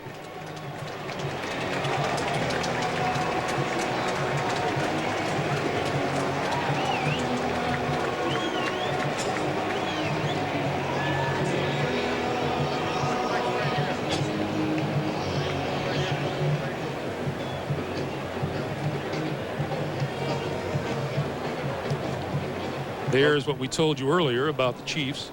Well, I know they've played in some tough conditions, but let me tell you this too, and New England can attest to it. You worry about their pass rush because it is good, and they do a lot of things. They're aggressive, and also they have good cover people. Dale Carter, James Hasty, and you back it up with Mark McMillan, who can make as many plays on the ball while it's in the air as maybe any guy in the league. So you put all those things together. That's why it's been so outstanding the first 5 games. Number 46, Robert Williams, replaces Dale Carter in the backfield, defensive backfield for Kansas City. Meanwhile, the Kansas City Chiefs have not been shut out in the first half of a football game since week 1 of last year against the Denver Broncos. We have a minute remaining here in the first half. And the Patriots will keep it on the ground with Bledsoe. And Bledsoe gets a first down. And the clock continues to move. A little surprise. They're going with a little 2-minute offense here. 47 seconds and the clock is running. Bledsoe on the move. 35 and out of bounds. That'll stop the clock with 37 seconds to play. Now Ben Coates was open down the middle, but I don't know if Drew Bledsoe, everybody's got to fall down, I think, maybe for him to take a shot down the field. Be very careful. Everything has gone your way. You wouldn't want a big turnover to give Kansas City some hope going into the locker room. Bledsoe pulls it down again and now throws incomplete. Intended for Derek Cullors. We are now, and there's a penalty marker down. He might have been past the line of scrimmage. See, he misjudged his speed. Illegal forward pass. Number 11 offense. See? That's a 5-yard penalty. Lost it down. What you're saying is you quarterbacks are a lot quicker than everybody else. Well, thinks. he's improved everything. He's getting older. He learns to read defenses a lot better. And, of course, speed. It's just picking up. So even though that line of scrimmage, he gets there quick. Did you get any faster as you got older? Sure. Smarter. 3rd and 10.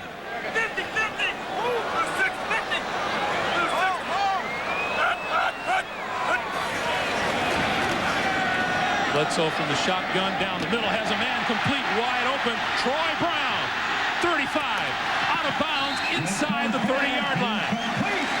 And 22 seconds on the clock. I'm just trying to figure out what happened to the Kansas City defense. Donnie Edwards running across the field with Troy Brown. Donnie Edwards, the fastest middle linebacker in the league, but he can't keep up with Troy Brown. We're in the part of the game now where Bledsoe is calling his own signals. He's not hearing anything from the sideline in his helmet. He waits, he throws in the middle of the field. That's Terry Glenn at about the 25-yard line. Pick up a 4 on the play, and New England burns its second timeout to stop the clock with 15 seconds.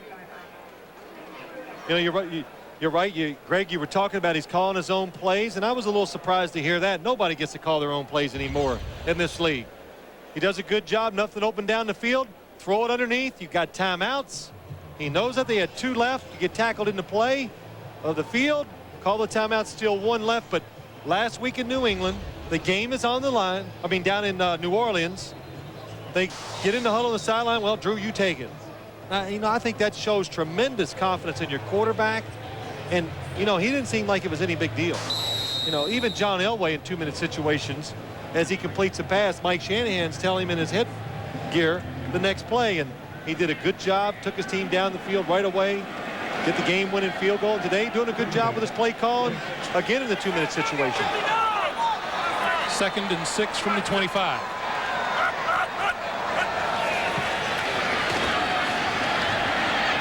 Bledsoe over the middle, incomplete, penalty marker. Absolutely. Sean Jefferson, the intended receiver. They are 20 yards down the field. Oh, I'll take that back. Before the ball was thrown, holding on the defensive team, number 40. 5-yard penalty, automatic first down. Well, that was a good fake out by Larry Nimmers. He pointed towards, but look down at the bottom. James Hasty, Sean Jefferson, got his hands on him. 15, still got his hands. You just, again, an easy call for the official standing right there. There's Dale Carter headed for the Kansas City locker room. First down from the 20. Bledsoe lobs it. Incomplete. Nothing but Chiefs where it came down. Well, you know, it's your day. It's your day. One, you get a ball hit, goes up in the air, completes to the wide receiver on the sideline this time. And now James Hasty still on the turf. This time Drew Bledsoe, the wide receiver, Terry Glenn, Drew Bledsoe thinks he's going outside. It's a double cross. He goes inside.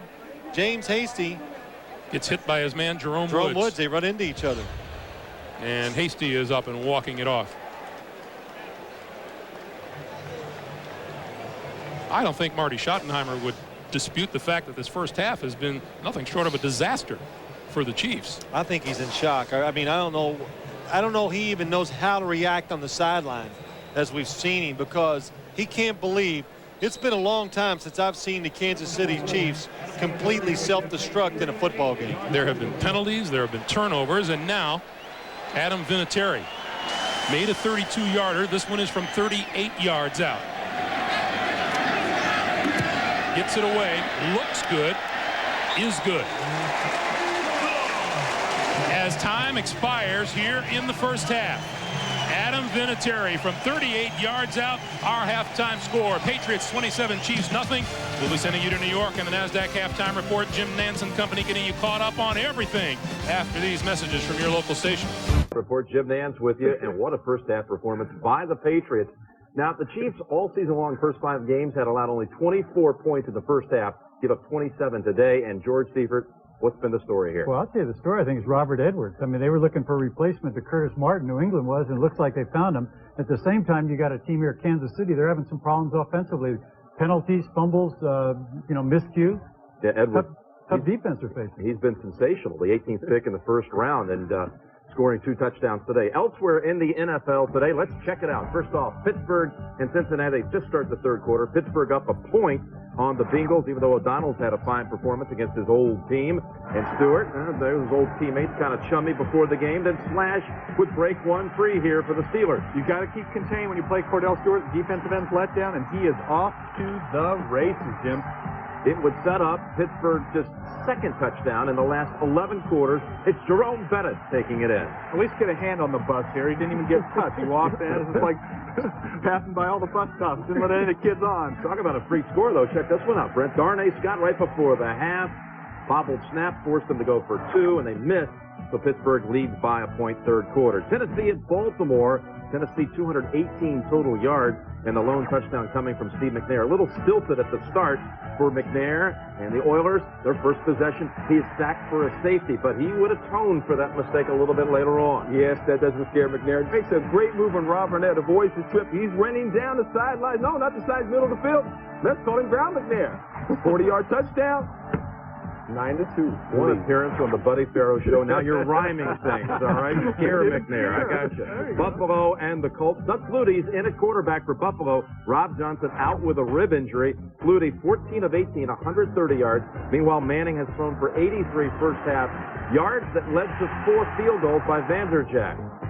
Well, I think the real story here, too, has been, as far as Marshall Faulk is concerned, he's run the ball real well. So here Flutie's movement helps them throw a touchdown pass here. They've been pretty impressive clubs. Hey, is it just me, or are we saying Rob Johnson's out every week? Yeah, it's like an injury a week. You're right. He's already had 2 concussions and now a rib injury. Lay off the SC guy, baby. 49ers piling it on the Saints here as Steve Young celebrates his 37th birthday today. He's thrown for 2 touchdowns. Carolina and the Cowboys, and former Cowboy Steve Berline, 12 of 13, 2 touchdowns to the Rocket, and the Eagles behind Rodney Peete at quarterback. Pete rushing it in from 19 yards out for the game's only touchdown. Now, coming up for most of you on this doubleheader day of NFL action on CBS, the Seattle Seahawks host the Denver Broncos.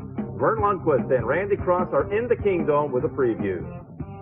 All right, Jim, thank you. We have 2 of the walking wounded quarterbacks getting ready to go this afternoon, Randy. Warren Moon has that cracked rib in his lower left side. And he's the most injured of our creaky, older veteran quarterbacks between he and Elway, and it all started last Sunday night. Ricky Waters went the wrong way. Warren Moon had to run in that slop, and Kansas City linebacker Donnie Edwards came in, put a helmet in the back of Warren Moon, and it's not the first time Warren has cracked that rib in his back, but he says the problem isn't the pain, because it will be injected and it'll be numb. It's the range of motion and the stiffness in the muscles as he throws the ball. John Elway out last 2.5 games. First it was a hamstring, then a problem with his lower back, but I think he's ready. He's way ready. He stayed on the sideline for the last 2 weeks. I really think John Elway, no matter how he really felt, is going to play in this game because he wants to get back and play football. When he arrived at the Kingdome this morning, he spent just a couple of seconds with Michelle Tafoya. First time back in 3 weeks, what gave you the confidence in your body that this was the time to come back? I felt well enough to play. So, I mean, it's the first time I could go, and so I'm looking forward to playing. How confident are you that you can hold up a game and not re-injure those same, the back and hamstring? You never know until I get out there, but I'm going to go out there and play as hard as I can, and hopefully it holds together. Good luck, John. Thanks. This will mark the 8th time that Moon and Elway have gone head-to-head. John Elway has won 6 of the previous 7 encounters. Jim, back to you. All right, thank you, Vern and Randy. So Elway returns, and how will Seattle stop this Denver offense that's on a record-scoring pace? Hey, Cortez Kennedy, Sam Adams, Michael Sinclair, if they don't play well, this will be a super long day for Seattle. Yeah, they're facing one of the best offense maybe of all time. As far as the Denver offense is concerned, they're rated number 1. As far as their running game is concerned, it's going to be a tough assignment for Seattle's got to stop being a talented team and be a team that wins. And a lot of people are saying that about New England. Look at them in the first half, 27-0. We're going to send you back out to the game. Thanks for watching the NASDAQ Halftime Report. Bledsoe to Robert Edwards, one of the first half highlights for the Patriots. CBS Sports presentation of the NASDAQ Halftime Report is sponsored by the NASDAQ Stock Market.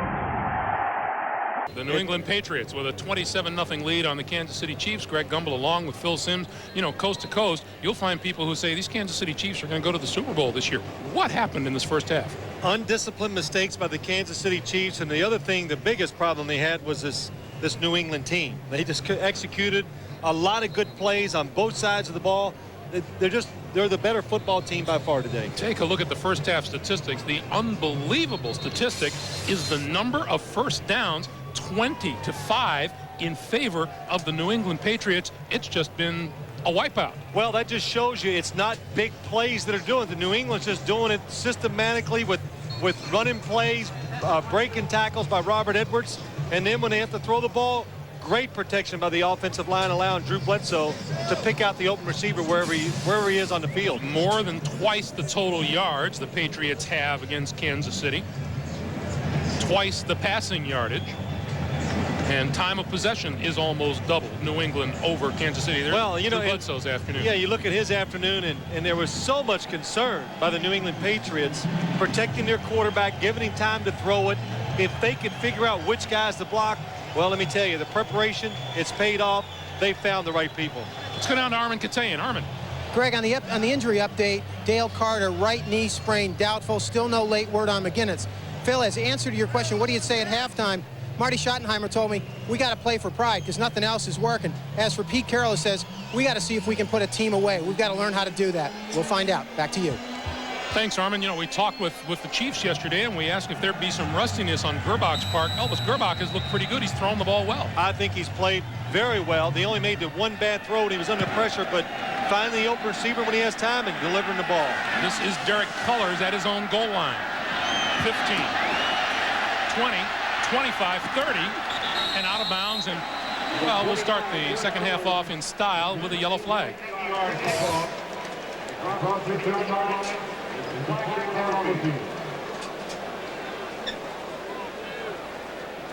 I believe the flags have been on the field more Holding during the return, number 25, 10-yard penalty, first down, New England.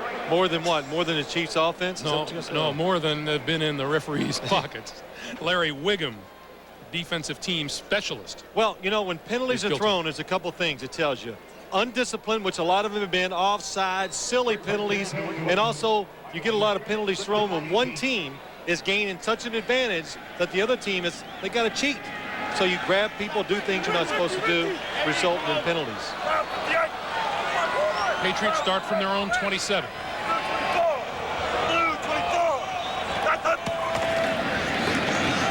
And Robert Edwards, big hole, left side, 30, 35, midfield and out of bounds, pushed out of James Hasty. 25-yard pickup by the rookie. Well, it's just so many good things that happen on this play. One, Ben Coates, the tight end, comes across. He gets a good block on Derek Thomas. Look at that. He can't get off the block to make the tackle. Robert Edwards sees the hole, cuts back, and of course, breaks the tackle, runs over a player, and James Hasty stops the touchdown. I don't know what to talk about. There's so many good things going on for New England. But it really kind of started Ben Coates. You know, the coaches up here said he's working hard on his blocking. You can see it. He started the play off on a good sign. Bledsoe, play action, far side, complete, incomplete, out of bounds. Terry Glenn is the intended receiver. That was the thing, you know, everybody wanted to know about Ben Coates early in the year, wasn't catching passes and probably wasn't, well, he's not the big part of the offense that they're used to seeing up here. Drew Bledsoe drops back. Where's he going to throw it? Oh, Ben Coates. Armin Katsayan told us down on the sideline. Marty Schottenheimer says, well, we got to play for pride. I can't imagine Marty went into the locker room and said, well, guys, we just have to play for pride here in the second half. That's Robert Edwards again on the carry to about the 45. And, you know, it sounds like it might be pretty easy for the Kansas City Chiefs to do that. I don't know if it is. I think it's a tough situation for them. You're on defense. You're so emotionally out of it now because you basically believe, look, we can't win the game. That's what some of them are thinking. So, and they know, hey, New England, they're pretty happy now. They feel good. They keep pounding the ball up in there, coming at you physically. Sometimes those are things hard to overcome. If I'm the Chiefs, though, I'm saying that's 4 touchdowns, and you've got a defense that can still run all over the field. Well, it hasn't shown they can run all over the field today. Bledsoe. Complete with the penalty marker in the secondary. Troy Brown has enough for the first down, but let's check the flag.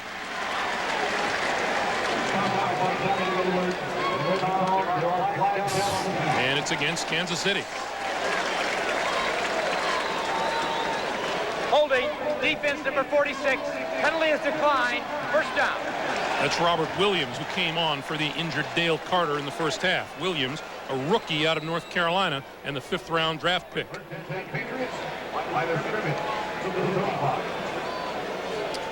Well, having Dale Carter out, I think it puts the Kansas City Chiefs defense in some big matchup problems down the field when New England does decide to throw the football. First down from the 35.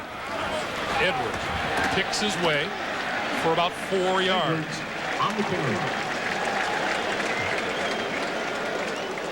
You know, probably coming into the season, too, I looked at the New England Patriots. They had a lot of good things going for them on this football team, but I thought, well, losing Curtis Martin to running back, and the other one, I didn't know if the offensive line was really capable of being dominant enough or being good enough to block for the running game. And, you know, so far this year, and especially today, they have proven they can do it. Robert Edwards, 100-yard gain. Still 12 and a half minutes to play here in the third quarter. Edwards again, right side. And can't elude Jerome Woods, number 21. Jerome Woods doing a little dance and obviously has missed the score up on the scoreboard. Yeah, you just got to look up, but Jerome Woods does a good job. The play gets strung out this time.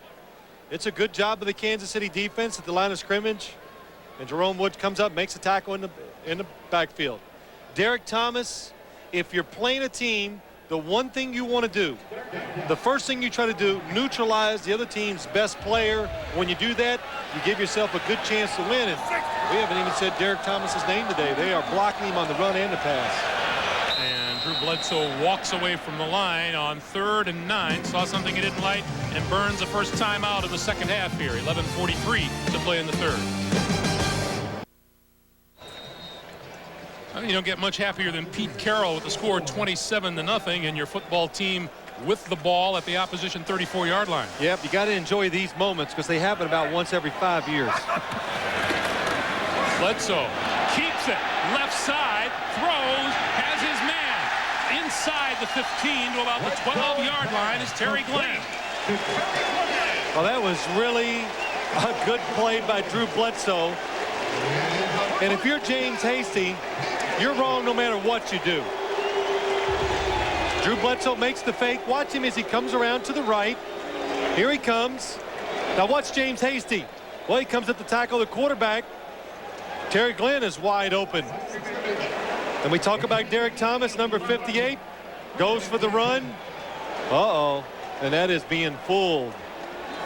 Not reacting when offensive linemen go the other way, when you're going left and they go right, you got to turn and chase them. First down from the 11. Bledsoe going to throw. End zone, wide open, touchdown. Ben Coates.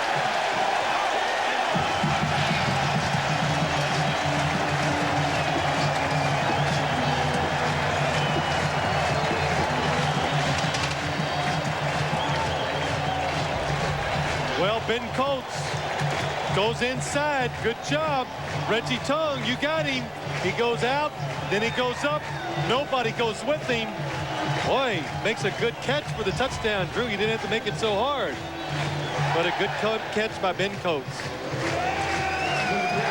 Second of the day for Coates. Vinatieri for the point after.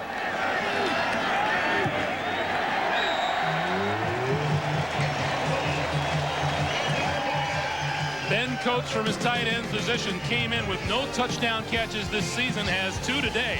34 zip, New England. Back for the kickoff, Tamarick Vanover will take it and not run it out of the end zone. It's been that kind of a day for the Kansas City Chiefs, who have received no spark at all. 10:41 to play in the third quarter. They're still basking in the glow of Ben Coates' second TD catch of the day. It's 34-0 New England. And Leah Ramini. Yeah, you know, I know Atkins hard, but that does look like he's having a little fun. Willie McGinnis back into the game for the New England Patriots. Gerbach flares it out to the near side. It is complete to Rashawn Sheehy. Pickup of about 4 on the play.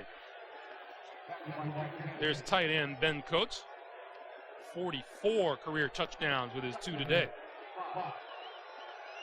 Stanley Morgan. There is a pretty good Patriot in history.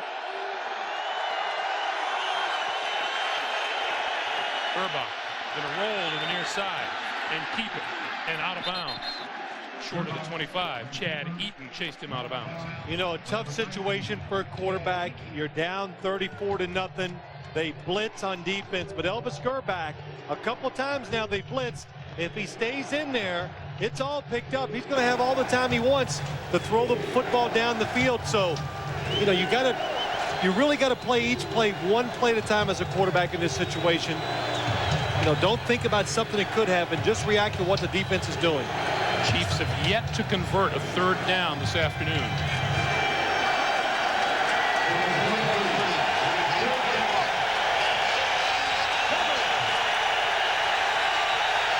And the play clock has wound down. So instead of 3rd and 7, play a game, offense, 5 yards, still third down. It'll be 3rd and 12. Marty Schottenheimer, no stranger to this region. He is also a part of Patriots history. That's right. Played for the Boston Patriots for a while. Came from Buffalo.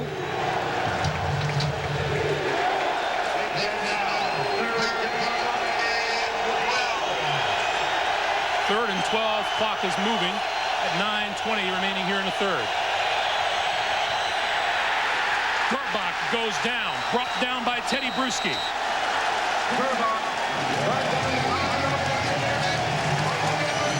Teddy Bruschi, sack specialist in college while at Arizona, and he's continued to try to do those things in the pros. What he has going for him, undersized, but he has the speed, and that time he just went around Victor Riley, the right tackle. Elvis Gerbach looks like he's limping a little. Look at Bruschi, you can see, look at the angles, right around the quarterback, and Elvis Gerbach gets pinned under the pile, limped off the field. Aguiar's kick. Troy Brown at his own 40. Midfield, 45, and brought down at about the 44-yard line. Ralph Tam, number 64, on the tackle, and that stops the clock with 8:49 to play. The Chiefs looking for answers here today. Welcome back to Foxboro, everyone. For the 4th time today, the Patriots begin a drive in Kansas City territory. They start from the 44-yard line.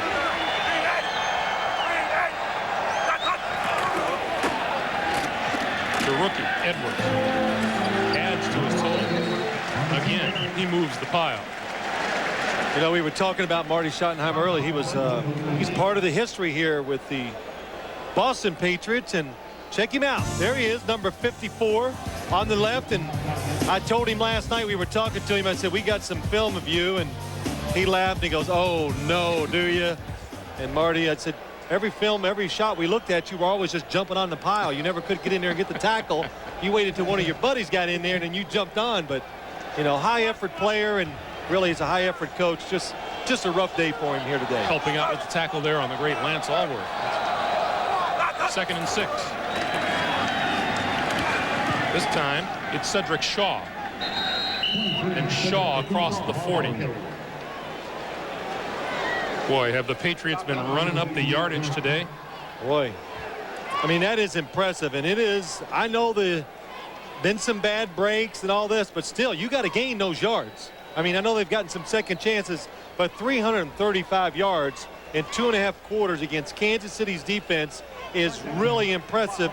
And Ernie Zampese, the offensive coordinator, he's got to be happy. Things are coming together for this offense, and it's going to give him a lot of confidence down the road. Bledsoe, quick pass, complete, 1st down, Terry Glenn. But the biggest thing that would really give me hope, if I was a fan of this Patriot team, watch Terry Glenn and look at the cushion he's getting now. Good throw. It's just the play, well, the offensive line, but really the play of the quarterback. You know, Robert Edwards, the running back, so many good things. But Drew Bledsoe has shown this year just more poise than I've ever seen him play with. And he's thrown an awful lot of good passes. It is amazing the tone that this game took early on. A couple of breaks, turnovers went the Patriots' way. Penalties against the Chiefs. Bledsoe, deep drop over the middle as his target. A penalty marker is down. Ben Coates with the reception. Holding against the Kansas City Chiefs. You know, something the officials, the National Football League, said they were going to pay attention to this year is contact down the field. I thought he got a little out of hand last year. Holding, defense number 40, 5-yard penalty, 1st down. That's James Hasty. You know, last year you'd go to games and you'd see receivers getting beat up 15, 20 yards down the field constantly, and it makes it difficult, of course, for the offense. So they warned everybody in preseason, before the season, and they've done a better job with it, calling them into games, and it will stop the holding down the field because you keep getting these big penalties, giving the offense 3 more chances. They keep scoring. You'll change your ways. Here's an oddity. There's a marker on the field.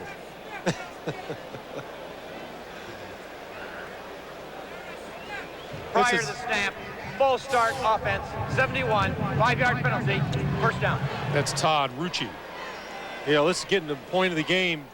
One time I was playing for the New York Giants. I'm not going to mention the team we were playing, but it's back when we could run the football pretty well, and we had a lead. It was like 28-0, and one of the defensive linemen said to one of our offensive linemen, I'm underneath the center, he goes, hey, we're going to let you run it, just don't hurt us. And it just don't hurt us, because they know there's just out of control. There's nothing they can do to stop it. They're going to keep it on the ground with Cedric Shaw, and Shaw picks up a little yardage, about 5 to be exact. Hey, you know what, Greg? You don't listen. You want to hurt them. It's just something about it. You get these opportunities. This New England offensive line, it's a point of pride for them too now. Hey, that defense knows you're going to run it. Can you stop us? Look at them. Look at him, Dave Willoughby. Look at Todd Rucci. These guys got little smiles on the face. I mean, this is great stuff for an offensive lineman. Take a look at the time of possession.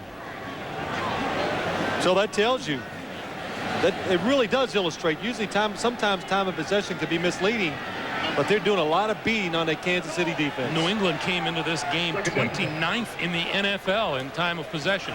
That has changed. Left side, wide open, Shaw, and bumped out of bounds inside the 15-yard line. Jerome Woods there for the stop. And now down onto the turf is Anthony Davis, and he gets up limping. Well, you're the Kansas City defense. Whatever you do, it's wrong.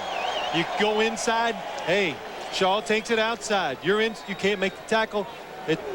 Well, it's just going right for New England. You know, I mentioned a couple of minutes ago how the tenor of this game changed early on, but we talked about this. There's no reason to think this wasn't the best competitive game on the schedule today. Oh, I was so excited to come up here and see two of my favorite, who I thought were the favorites to go to the Super Bowl maybe this year for the AFC, play each other.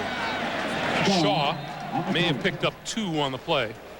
And I think the big label, as this past week, as I would talk on some radio stations and people would call me, ask about this game, the same question would come up. Do you think New England can beat a good team? You know, can they get over that little stigma they've had here for the last couple years, those type of things? And, you know, I said, I don't know. I'm curious myself. I want to see if they can line up against the top 3 or 4 teams in the league and come out and beat them, especially when you're home. You've got to do it in your play. Both these teams viewed this game as a good barometer of where they were. Shaw pulled down short of the 10-yard line. Leslie O'Neal with the stop. Look at the red zone. 6 possessions, 4 touchdowns, 2 field goals, and hey, another penalty flag. But when you do well in the red zone like this, it tells you you're overpowering the defense. That's the positive thing about it. There's no foul on the play. 3rd down. Referees just threw the penalty marker out of habit today. Yeah, that's right. It'd been a minute. You know, he says, hey, you got twitchy back there. I mean, we thought yellow leaves were falling here this afternoon. Patriots with 3rd and 6 from the 10-yard line. 6.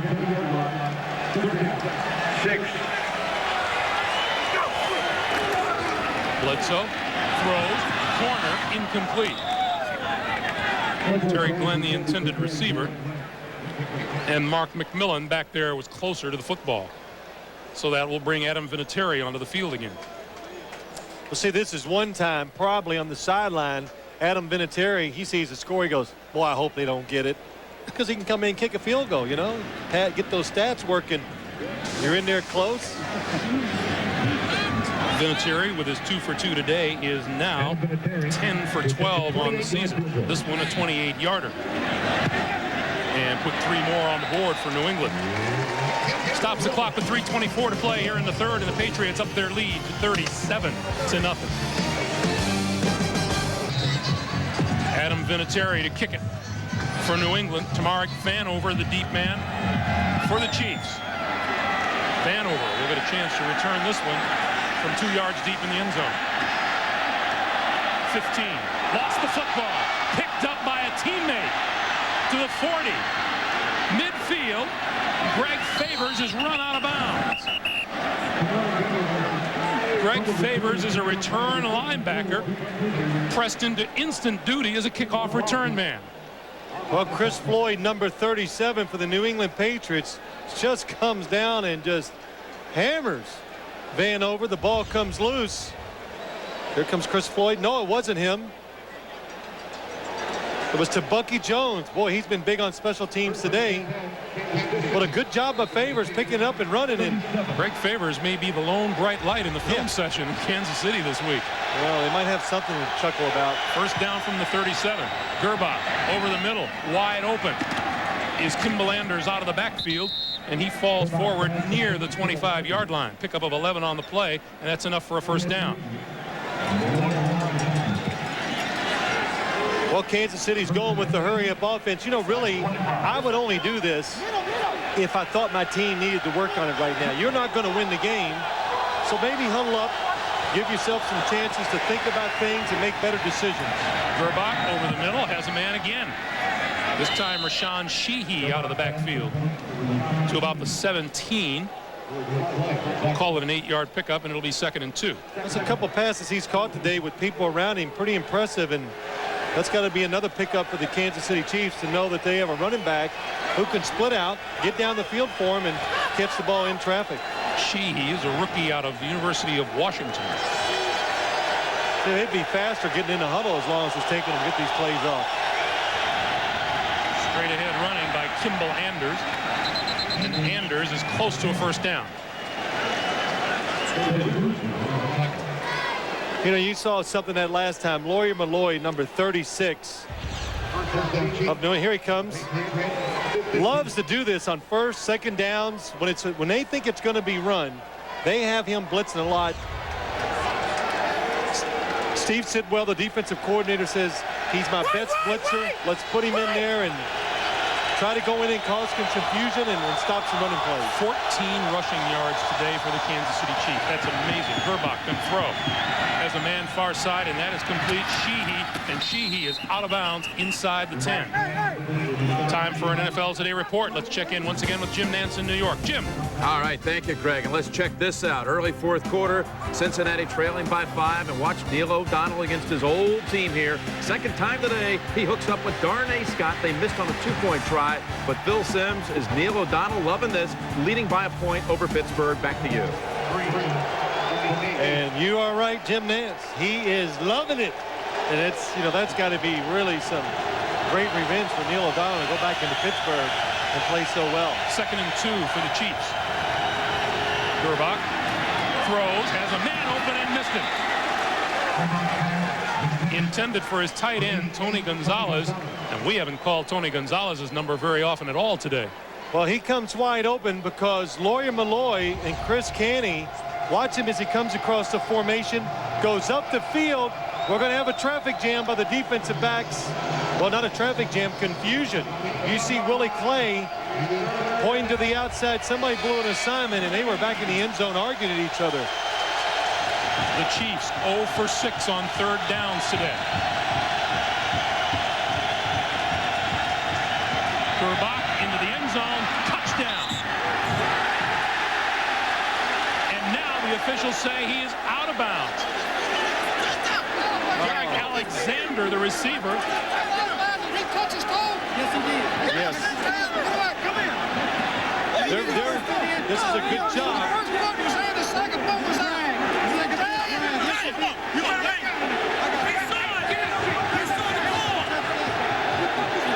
Players want in on the discussion. Touchdown. Well, that's a good call. Good job. Good job by number 73, Bobby Skelton. Watch the play as it goes to the back of the end zone. Derek Alexander catches it cleanly. 1 foot down, drags it forever. Oh, by 2 yards. Not even close. But a good job of getting together as a group, making the proper call. Pete Stoyanovich with the point after. And so the Chiefs will not go home pointless. Now, you know, really, that's impressive. Get together, make sure who saw the play. You know, just because you're close to it doesn't mean you get a good view of it sometimes. Here he is, going to go to the back of the end zone. Derek Alexander. Both feet down, drags it across. Good throw by Elvis Gerbach over the top of the defense in what they call a little seam, just in between some defensive players. And that left foot. Ooh, that's like an electric slide or something. That's just but it's forward instead of backwards, or, you know, something like that. Do they do the electric slide in Kentucky? Well, yeah, we do it all. We don't limit ourselves to one thing. No, of course not.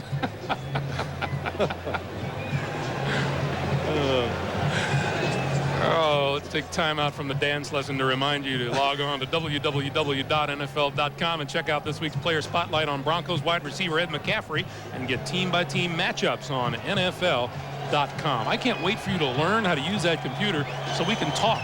Okay, it's coming. I'm telling you, I'm going to do it. It's my project for this offseason. Derek Cullors and Chris Canty are deep for New England.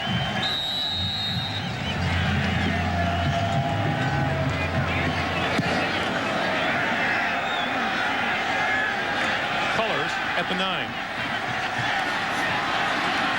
Across the 30 to about the 31-yard line. 21-yard return. And we have 43 seconds remaining here in the third quarter.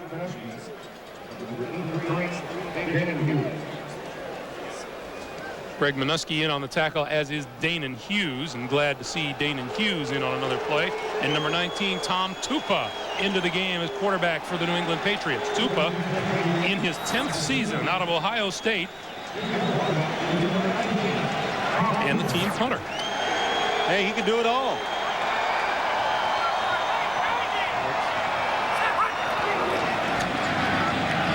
Loose ball in the backfield, recovered by Kansas City. Well, you worry about the quarterback getting the snap from the center, just coming in the game. They practice it on the sideline. I guess you take for granted that Tupa just doesn't get the ball to Cedric Shaw. He never sticks it into the belly of the running back, and Shaw has his hands open waiting for the football. He lays it there. Watch him. Doesn't stick it into the belly. And good hustle by Ron George coming in and recovering the fumble. Kansas City with its NFL leading 17th takeaway. And now the Chiefs go back to work with 38 seconds left here in the third quarter at the 23-yard line. Gerbach has a man wide open at the 10-yard line, and that's Tony Gonzalez. 15-yard pickup. And the clock continues to move toward the end of the third quarter. Tony Gonzalez is really, you know, he's gotten over those rookie blues, I shouldn't say rookie blues. He had a great rookie first year. Just learning to play, doing better, adjusted to the professional game, becoming more of an impact player in his second year. Let's see if Gerbach gets this playoff before the end of the quarter. And he doesn't. Time winds down. The fans at this end hate it. The fans at the other end love it. That's the end of the third quarter with the score. The Patriots 37 and the Chiefs 7.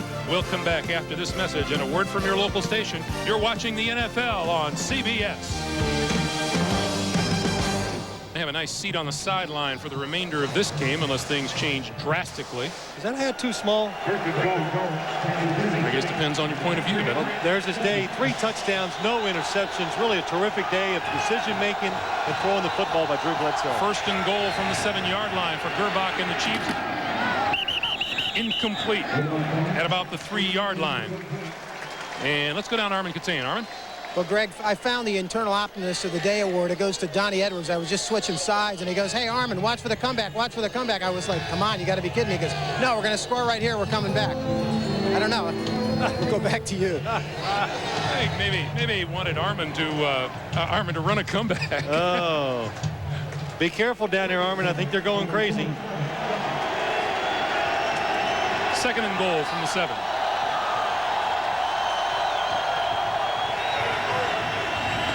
Gerbach, incomplete. Looking into the end zone for Derek Alexander.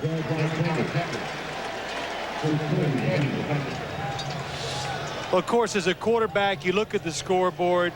Jimmy Ray, the offensive coordinator for the Kansas City Chiefs, and has done a really good job of opening up this offense, giving them a lot more, I think, plays down the field. But if you're the quarterback, Elvis Gerbach, you know, you take a chance. Of course you take a chance. You need to score. It doesn't have to come wide open. If you even think you have a little window, try to force it in there. Third and goal. From behind, goes down at the 15-yard line. Chris Slade leading the charge for the Patriots.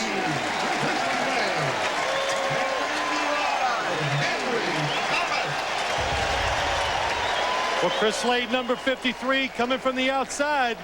Jeff Criswell gets caught inside. Doesn't see him until it's too late. And Elvis Gerbach does a good job of feeling the pressure, get the ball inside and hold on to it. Now, Coach Sims, I ask you here, what's the difference in kicking a field goal as opposed to going for a touchdown for the Chiefs? Kick the field goal, probably no chance of scoring. Go ahead and do it just for the team morale. From 32 yards out, Stojanovic is good. Stojanovic, 3 points on the board for morale. 37-10, New England.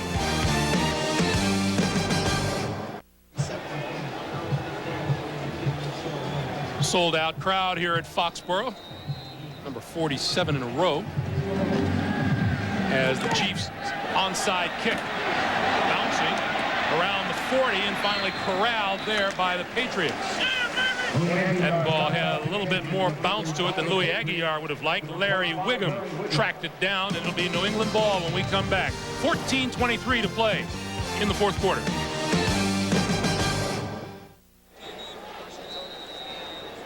Along with Phil Simms and Armin Katayan, Greg Gumbel back in Foxboro, where New England has recovered the onside kick, and it's Patriots ball, first down from the 41, and Scott Zolak is the quarterback. And he's going to hand it off on the first play. Right side, running room for Derek Cullers. And we'll take this opportunity to tell you that if you haven't seen the new detective show Buddy Farrow, hey, don't miss Friday's episode. It's not one to miss. Special appearances by me and Phil Simms and Marcus Allen. We may not win any Emmys, but we sure had a lot of fun. Check out Buddy Farrow this Sunday on CBS. Actually, I think we may win an Emmy or two. For what? I put in a lot of hard work. Yeah, did you? Yeah, you know, I got to tell you this. So I filmed that thing, and my young daughter, well, she's 14 now, was watching me do it. You know what her critique of me was when it was over? Dad, you're such an overactor. I go, really? Okay, thank you, dear. That is Friday on CBS. But at least she called me an actor. I was like, thank you, dear. She was giving you the benefit of the doubt. Yeah, I tell you, it was pretty funny. You know, that's hard. That's hard work, too. What's Marty Schottenheimer so despondent about? How about that number right there? 14 rushing yards on the day. Well, running the football just says so much about the National Football League in games and what it tells you, who is winning the battles, who is beating the other team up. When you win the physical battle and you run the football, you're allowed to do so many other things in the game. Cullers, left side, running room to the 30-yard line. That's the first down for the Patriots. Another first down. You know, the game comes down to so many times for the skilled players to execute. Your guys up front who do have skill, but they're big. They've got to win the battles to allow you to do those things. And that time, Derek Cullers, he's allowed to go up the field without seeing a defender for 5 yards because of good blocking by the offensive line. Derek Cullers in his second year out of Murray State, and number 55, Ron George, is down, as well as number 21, Jerome Woods. We'll take a timeout.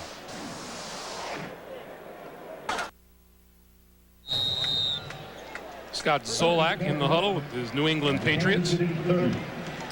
Backup quarterback's a pretty good job in the NFL. Well, it is when you play behind Drew Bledsoe because he never gets hurt and takes almost every snap. Unless you want to play. 23 is Cedric Shaw carrying the ball. Should pick up about 5. Greg, just a name we never heard today. You talk about taking away the other team's best player. Derek Thomas never got in the flow of the game and stopping the run or in the passing game, getting to the quarterback. And really what happened is they started out the game, New England, putting some people on his side. You see the tackles, one hurry. As the game went on, they just let whoever had him in passing situations took him one-on-one. This is Shaw. Penalty marker flag. Leslie O'Neal with the tackle, but now let's check the penalty. And it's going to be a hold against New England.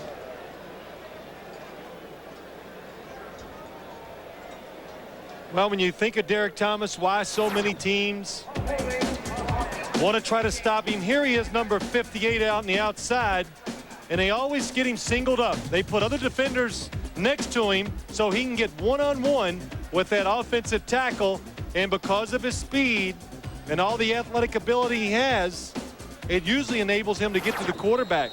But playing on the road, of course, not getting those obvious passing situations has made it so much more difficult on Derek Thomas. Well, and he has 114.5 career sacks. That places him 9th all-time. But as you saw there, 6 sacks in week 1 and only 1 since then. Well, you know what?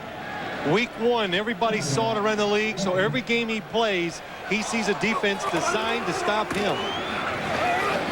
And Cedric Shaw spins his way out of trouble to the 25, the 20, and brought down inside the 20-yard line by Mark McMillan. That's a pretty good run by Cedric Shaw, number 23, the second-year man out of Iowa. Well, it is a good run, and it's, again, broken tackles. You know, a defense disheartened a long time ago. Derek Thomas going way up the field, you know, you shouldn't be doing that in this situation. They're not going to throw the ball. Opens up a big running lane. Cedric Shaw sees it and cuts underneath it for the gain. First down from the 16. Near side. And this time Shaw finds no running room at all. Wayne Simmons was the first man to hit him. You know, I was talking about Derek Thomas. So, you know, every game, so we knew New England was going to come in here today, have special things for him. But what has to happen is somebody in a Kansas City team across from him, in other words, one of the defensive linemen, somebody's really got to take advantage of the fact that they got single blocking. And once they start doing that, that'll stop some of the double teaming on Derek Thomas and give him a chance again to go one-on-one and, you know, get a chance to get some more sacks. 2nd and 11. Shaw across the 15 to about the 12. And number 55, Ron George, is the tackler. Those are some big holes up inside when they're running in there. And the only good thing you can say right now for the Kansas City team is the clock is running. So, and believe me, they're looking up at the scoreboard going, come on. Meanwhile, New England approaching 200 yards rushing today. 3rd and 5, straight ahead is Cedric Shaw. Well, if you're New England, you go for it. I mean, you don't even go through the motion of kicking a field goal. So what you do, you go for it, hope to get the first down, keep the clock moving. They're looking at 4th and 1. 198 rushing yards to 14. On the 7-yard line, it is 4th down and 1. Of course, Kansas City can't even try to attempt to run the ball. They've been behind the whole game. But what's really impressive, big hole across the 5 for Shaw and a first down. That puts the Patriots over 200 yards rushing for the day. Well, what's impressive about the Patriot running game, they've been ahead right from the start, 10-0, 17-0. The other team, look, you can play situations. You know they're going to run the football, but you still can't stop it. That's what gives, hey, that's what's going to give everybody hope up here in New England. And it's going to make everybody around the league take notice that even when everybody knew that New England was going to run the football, they still could do it. 1st and goal from the 3. Shaw. Cedric Shaw on the carry. To the 2, maybe to the 1. Simmons, Reggie Tongue on the tackle. I see Scott Zolak has come in and done an excellent job of handing the ball off. You know, Tom Tupa, he got one shot, fumbled it, get him out. Scott Zolak, you know, you never had a chance to see him play much up here, but I think he's a very capable backup, has a good arm, great size. Team loves him. New England with 3 tight ends in the game, and not one of them is Ben Coates. Purnell, Rutledge, and Bartram all up front. The pitch is to Shaw. Shaw cuts it inside and is going to lose a couple of yards. Shaw on the carry. Well, Helen McDaniel stretched it out. Something had to go wrong this time because you got 2 tight ends to the right, then the motion back. Watch. He goes to the right, and then the pitch is to the left. There had to be a lead blocker that's supposed to be out in front of Cedric Shaw. He goes out there, nobody blocking for him, and this is tough. And I think Chris Floyd, the fullback, was supposed to go left. Scott Zolak, he couldn't look behind him and tell which way he went. At least they didn't fumble. 3rd and goal from the 3. Zolak to throw. Incomplete. Hit the hands of number 85, Lovett Purnell, one of the tight ends. And that'll bring Vinatieri back onto the field to attempt a 3-pointer.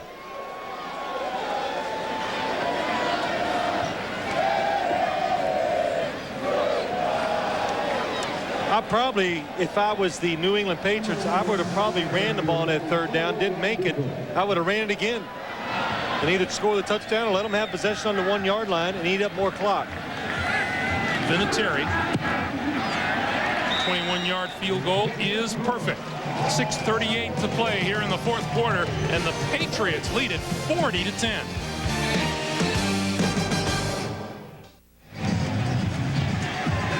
After that field goal, some of the fans here have begun to make for the exits as Vinatieri kicks it off. Vanover from the 2. 20. And across the 25 to about the 27-yard line, Teddy Bruschi with the tackle. And Elvis Gerbach prepares to head back onto the field.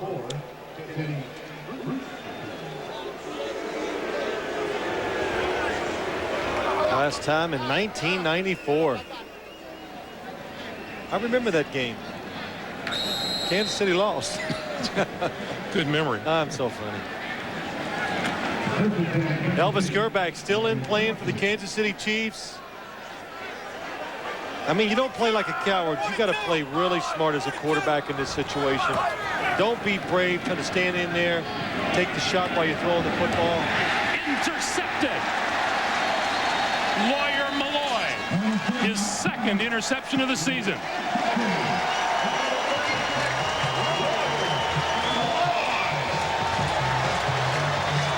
Pretty good dance to go along with it, too. The Chiefs had not thrown an interception in their last 8 regular season games. Well, it's just a good job by Lawyer Malloy reading the quarterback, and look at that break on the football and the catch. It really is a good throw by Elvis Gerbach in almost the perfect spot. Gets his right hand on the back of the football and pulls it in, and that is a fine catch by Lawyer Malloy. One of the best free safeties in the National Football League. Until that moment, the Chiefs were the only team in the NFL without an interception this season. Here's Cedric Shaw dancing and not going very far. This is an old story today. The Patriots with terrific field position due to a Kansas City mistake. Well, I tell you what, if you were feeling good about yourself at 4-1, which happens a lot of times with teams, you get a little, you get a little lackadaisical. You don't realize until you look back and you realize, hey, we were a little sloppy in practice, didn't pay attention to some of the details, and it really is those little tiny things that get you in such bad positions in games, and the score gets lopsided because of those, bad decisions or bad spots. They keep it on the ground. And Shaw, who is getting a ton of work here in the fourth quarter. Greg, we were talking about this Kansas City team. We talked about Derek Thomas. We really forgot to mention one important thing. Chester McLaughlin practiced with the Chiefs this week a little. He's getting closer to coming back. And when he comes back and he gets down that inside, it's going to make a huge difference for the outside pass rushers for the Chiefs. Kind of raised our eyebrows last night. Marty Schottenheimer said, well, he practiced this week. Yeah. Trying to get back from back surgery. He's an impact player. Quick slant. Troy Brown with the catch and the pickup of about 5. And no one will be happier to see Chester McLaughlin back than Derek Thomas. Well, he will. Again, you got to double team him when he's in there. I've did many games when he was playing for the Raiders, and when you hear the other offensive linemen talk about him, it's just they know he is tough to block. And he was a guy most teams when they played the Raiders the last few years, you had to make sure you took care of Chester McLaughlin or he was going to disrupt your whole football game. Under 4.5 minutes to play now. On 4th and 3. And Shaw doesn't appear to have gotten the first down.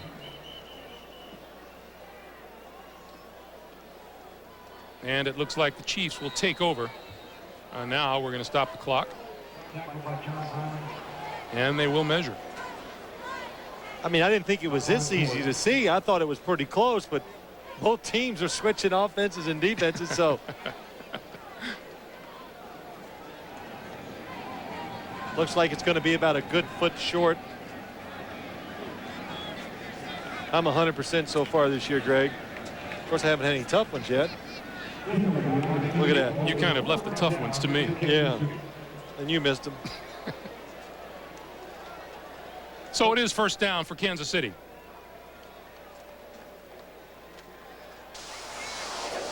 Chiefs winners over Oakland, San Diego, Philadelphia, and Seattle. Lost at Jacksonville week 2. to Bucky Jones in the game for New England. First-round draft pick out of Syracuse. Gerbach eludes the rush. Right side. Looks for a receiver. You know, I did that for a reason. That's to show to Bucky Jones.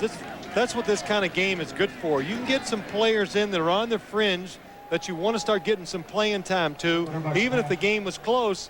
But once it gets lopsided like this, you can put them in the game early, get them a little experience, and it makes the transition so much easier for them when they do have to come in and they're called upon. And to Bucky Jones, they got him at corner. Good size, 6'2", 216, and what they would love to hope for that someday he could turn into a physical man coverage corner, and they could change their defense a little like Kansas City has. Gerbach with time throws it to the near side, in and out of the hands of his intended receiver, Kevin Lockett. Chris Canty was the man covering. You know, there's a guy that you may hear some things from down the road, Kevin Lockett. Andre Rison just couldn't speak well enough of this youngster last night. Well, he couldn't. Marty Schottenheimer said some good things about him, and when Andre Rison was out, Elvis Gerbach said Kevin Lockett, he turned into our best receiver. And again, sometimes that's how it happens. You get a chance to play, you get more opportunities, you show the coaches that, hey, call my number a little more often. I can make the plays when you give me a chance. 3rd and 10. Gerbach down the field, incomplete, intended for Gonzalez.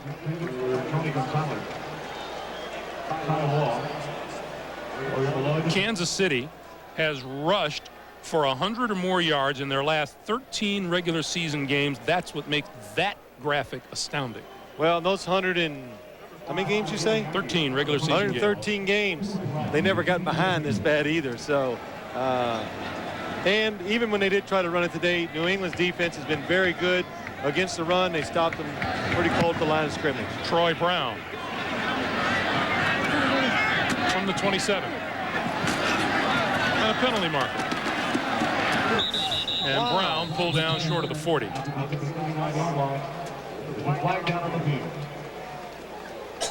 This is a hold against the Patriots. Even the crowd doesn't react anymore to any of the things. They don't care. It's During the return, holding on the return team number 34. 10-yard penalty, first down. Penalty is on to Bucky Jones. We'll remind you, stay tuned for the second half of our NFL doubleheader today. The Super Bowl champion Denver Broncos travel to Seattle in a key AFC West matchup. Others will see the Jets and the Rams, or the San Diego Chargers face arch rival the Oakland Raiders. Check your local listings for the game in your area. That's coming up right after our game here on CBS. The Denver-Seattle game is going to be a dandy, huh? Well, it is. I mean, I'm interested to see what's going to happen there. A lot like this game. Can Seattle make a step up? They're at home. They want to be one of these playoff contending teams.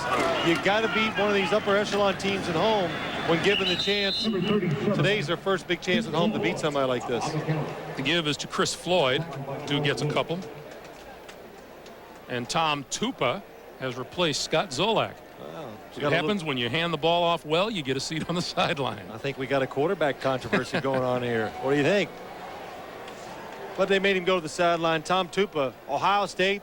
You know, he was a really good college quarterback, I thought. And if he couldn't punt, I think he would have made it in the league as a, I don't know if he could have been a frontline starter, but he definitely could have been a backup. Handoff is to Floyd again.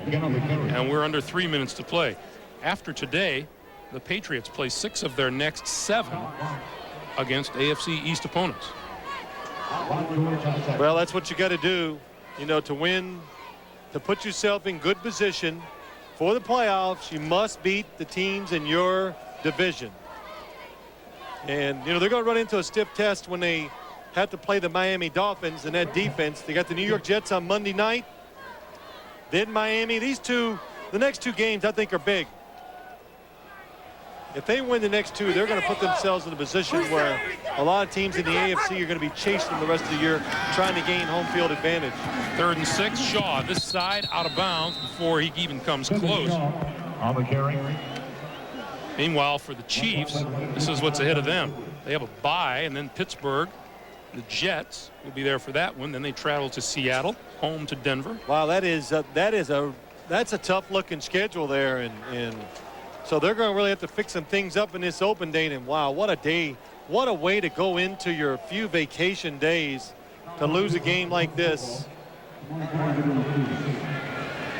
The Chiefs have not really enjoyed playing against the AFC East. They haven't won on the road against an AFC East team since 1992. That's a span of 8 games. There's timeout on the field. Kansas City with a timeout. Stops the clock with 2:15 to play here in the fourth quarter. Well, Marty Schottenheimer's going, why do we call a timeout? But, you know, I think what you do, Marty Schottenheimer, what's he going to do after this game? You know, you go back and you reevaluate a lot of things you've done. You know, you try to figure out what did we do to get ourselves in such bad position to get beat like this? And probably the biggest thing is he can't wait to get a few of his players back on the field. Dave Zott, Chester McLaughlin. Vanover, the 35. Midfield and out of bounds.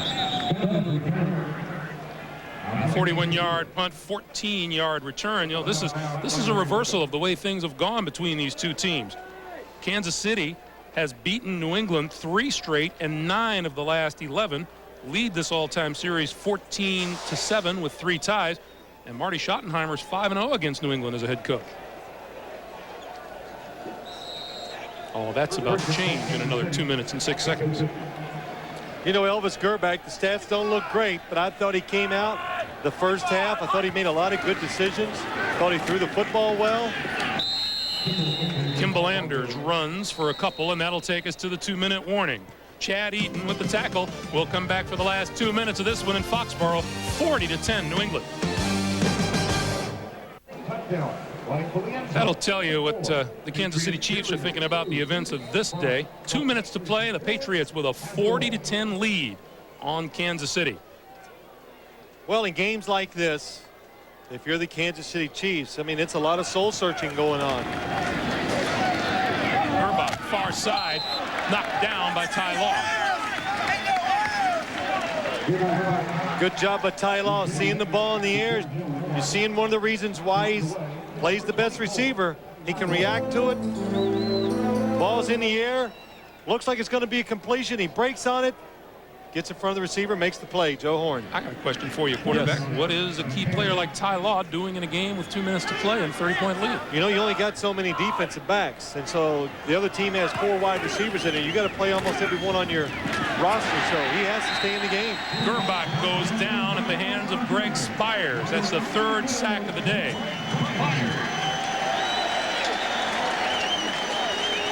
Yeah, see, Willie McGinnis, dang it. I could have been in it. That's my spot. I could have gotten me another sack. But Greg Spires, a rookie. Florida State has come in and really played well in the preseason. And when given a chance, has done a good job on defense. I would give everything I own to hear Willie McGinnis say, dang it. I just don't believe he says, dang it.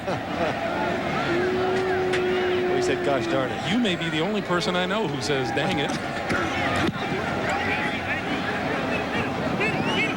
Troy Brown lets it bounce at the 20. Makes a backward bounce before the Chiefs are able to down it.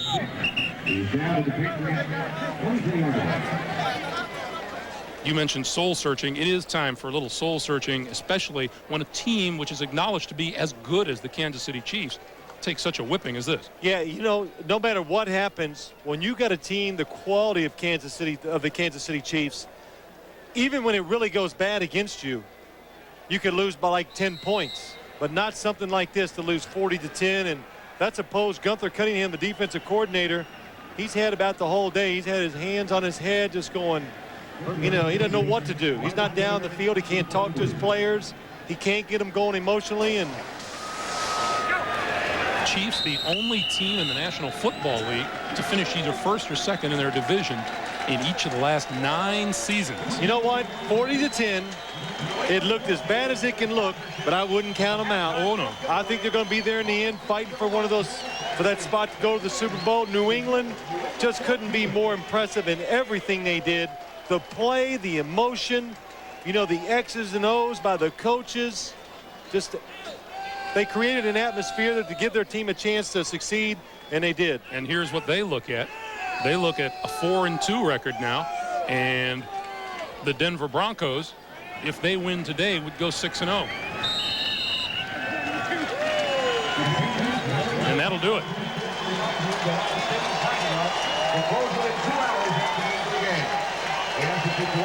All we need now is the last 20 seconds to wind down. Marty Schottenheimer and Pete Carroll shake hands. The New England Patriots improve to 4-1 with a 40-10 victory over the Chiefs. Final seconds wind down on a terrific afternoon here for the New England Patriots. 40-10 is the final score. And what started out as a dismal day here in New England turned out to be a pretty good one for the hometown Patriots. Final score, the Patriots convincingly today, 40-10 over Kansas City. Let's go down to Armin Katayan. Armin. Greg, I'm with Robert Edwards, 100 yards. Robert, great game. What'd you think about it? I think we came out and did a great job today. We came out, to take care of business. The offensive line came out and did a great job, and, we just came out ready to play. We didn't, make a lot of mistakes, and everybody worked together, and I think we're getting better. What about the touchdown? The offensive line did a great job in giving me a chance, and on the catch, Drew just looked for me. The play wasn't designed to come to me. He was scrambled, so I, tried to stay in his sights, and he laid the ball up, and I did my best to catch the ball. I should say 2 touchdowns. Congratulations. Greg, back to you. All right, Armin, thanks very much. Good day for Robert Edwards. Good day for the Patriots. Got him for 438 total yards to 134 for Kansas City. That's convincing. Well, they just sent a message out to the whole league. Look out. Everything works up here. Running game, offense, and defense. The transition is over.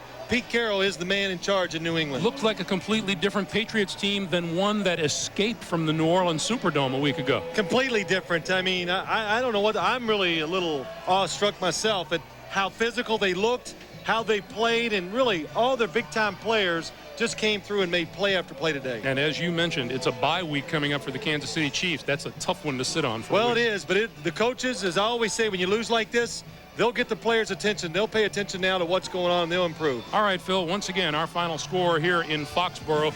The New England Patriots 40 and the Kansas City Chiefs 10. Stay tuned for the second half of our NFL doubleheader. The Super Bowl champion Denver Broncos travel to Seattle in a key AFC West matchup.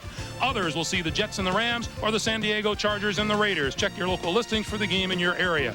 Up next, we'll be sending you to our New York studios. Jim Nance & Company will get you caught up on all of today's scores and highlights, and they will get you set for the second half of our doubleheader. What a remarkable day this afternoon for Drew Bledsoe and the New England Patriots. For Phil Simms and Armin Katayan, I'm Greg Gumbel. So long from Foxboro, Massachusetts. This has been a presentation of CBS Sports. CBS Sports thanks you for watching this presentation of the National Football League.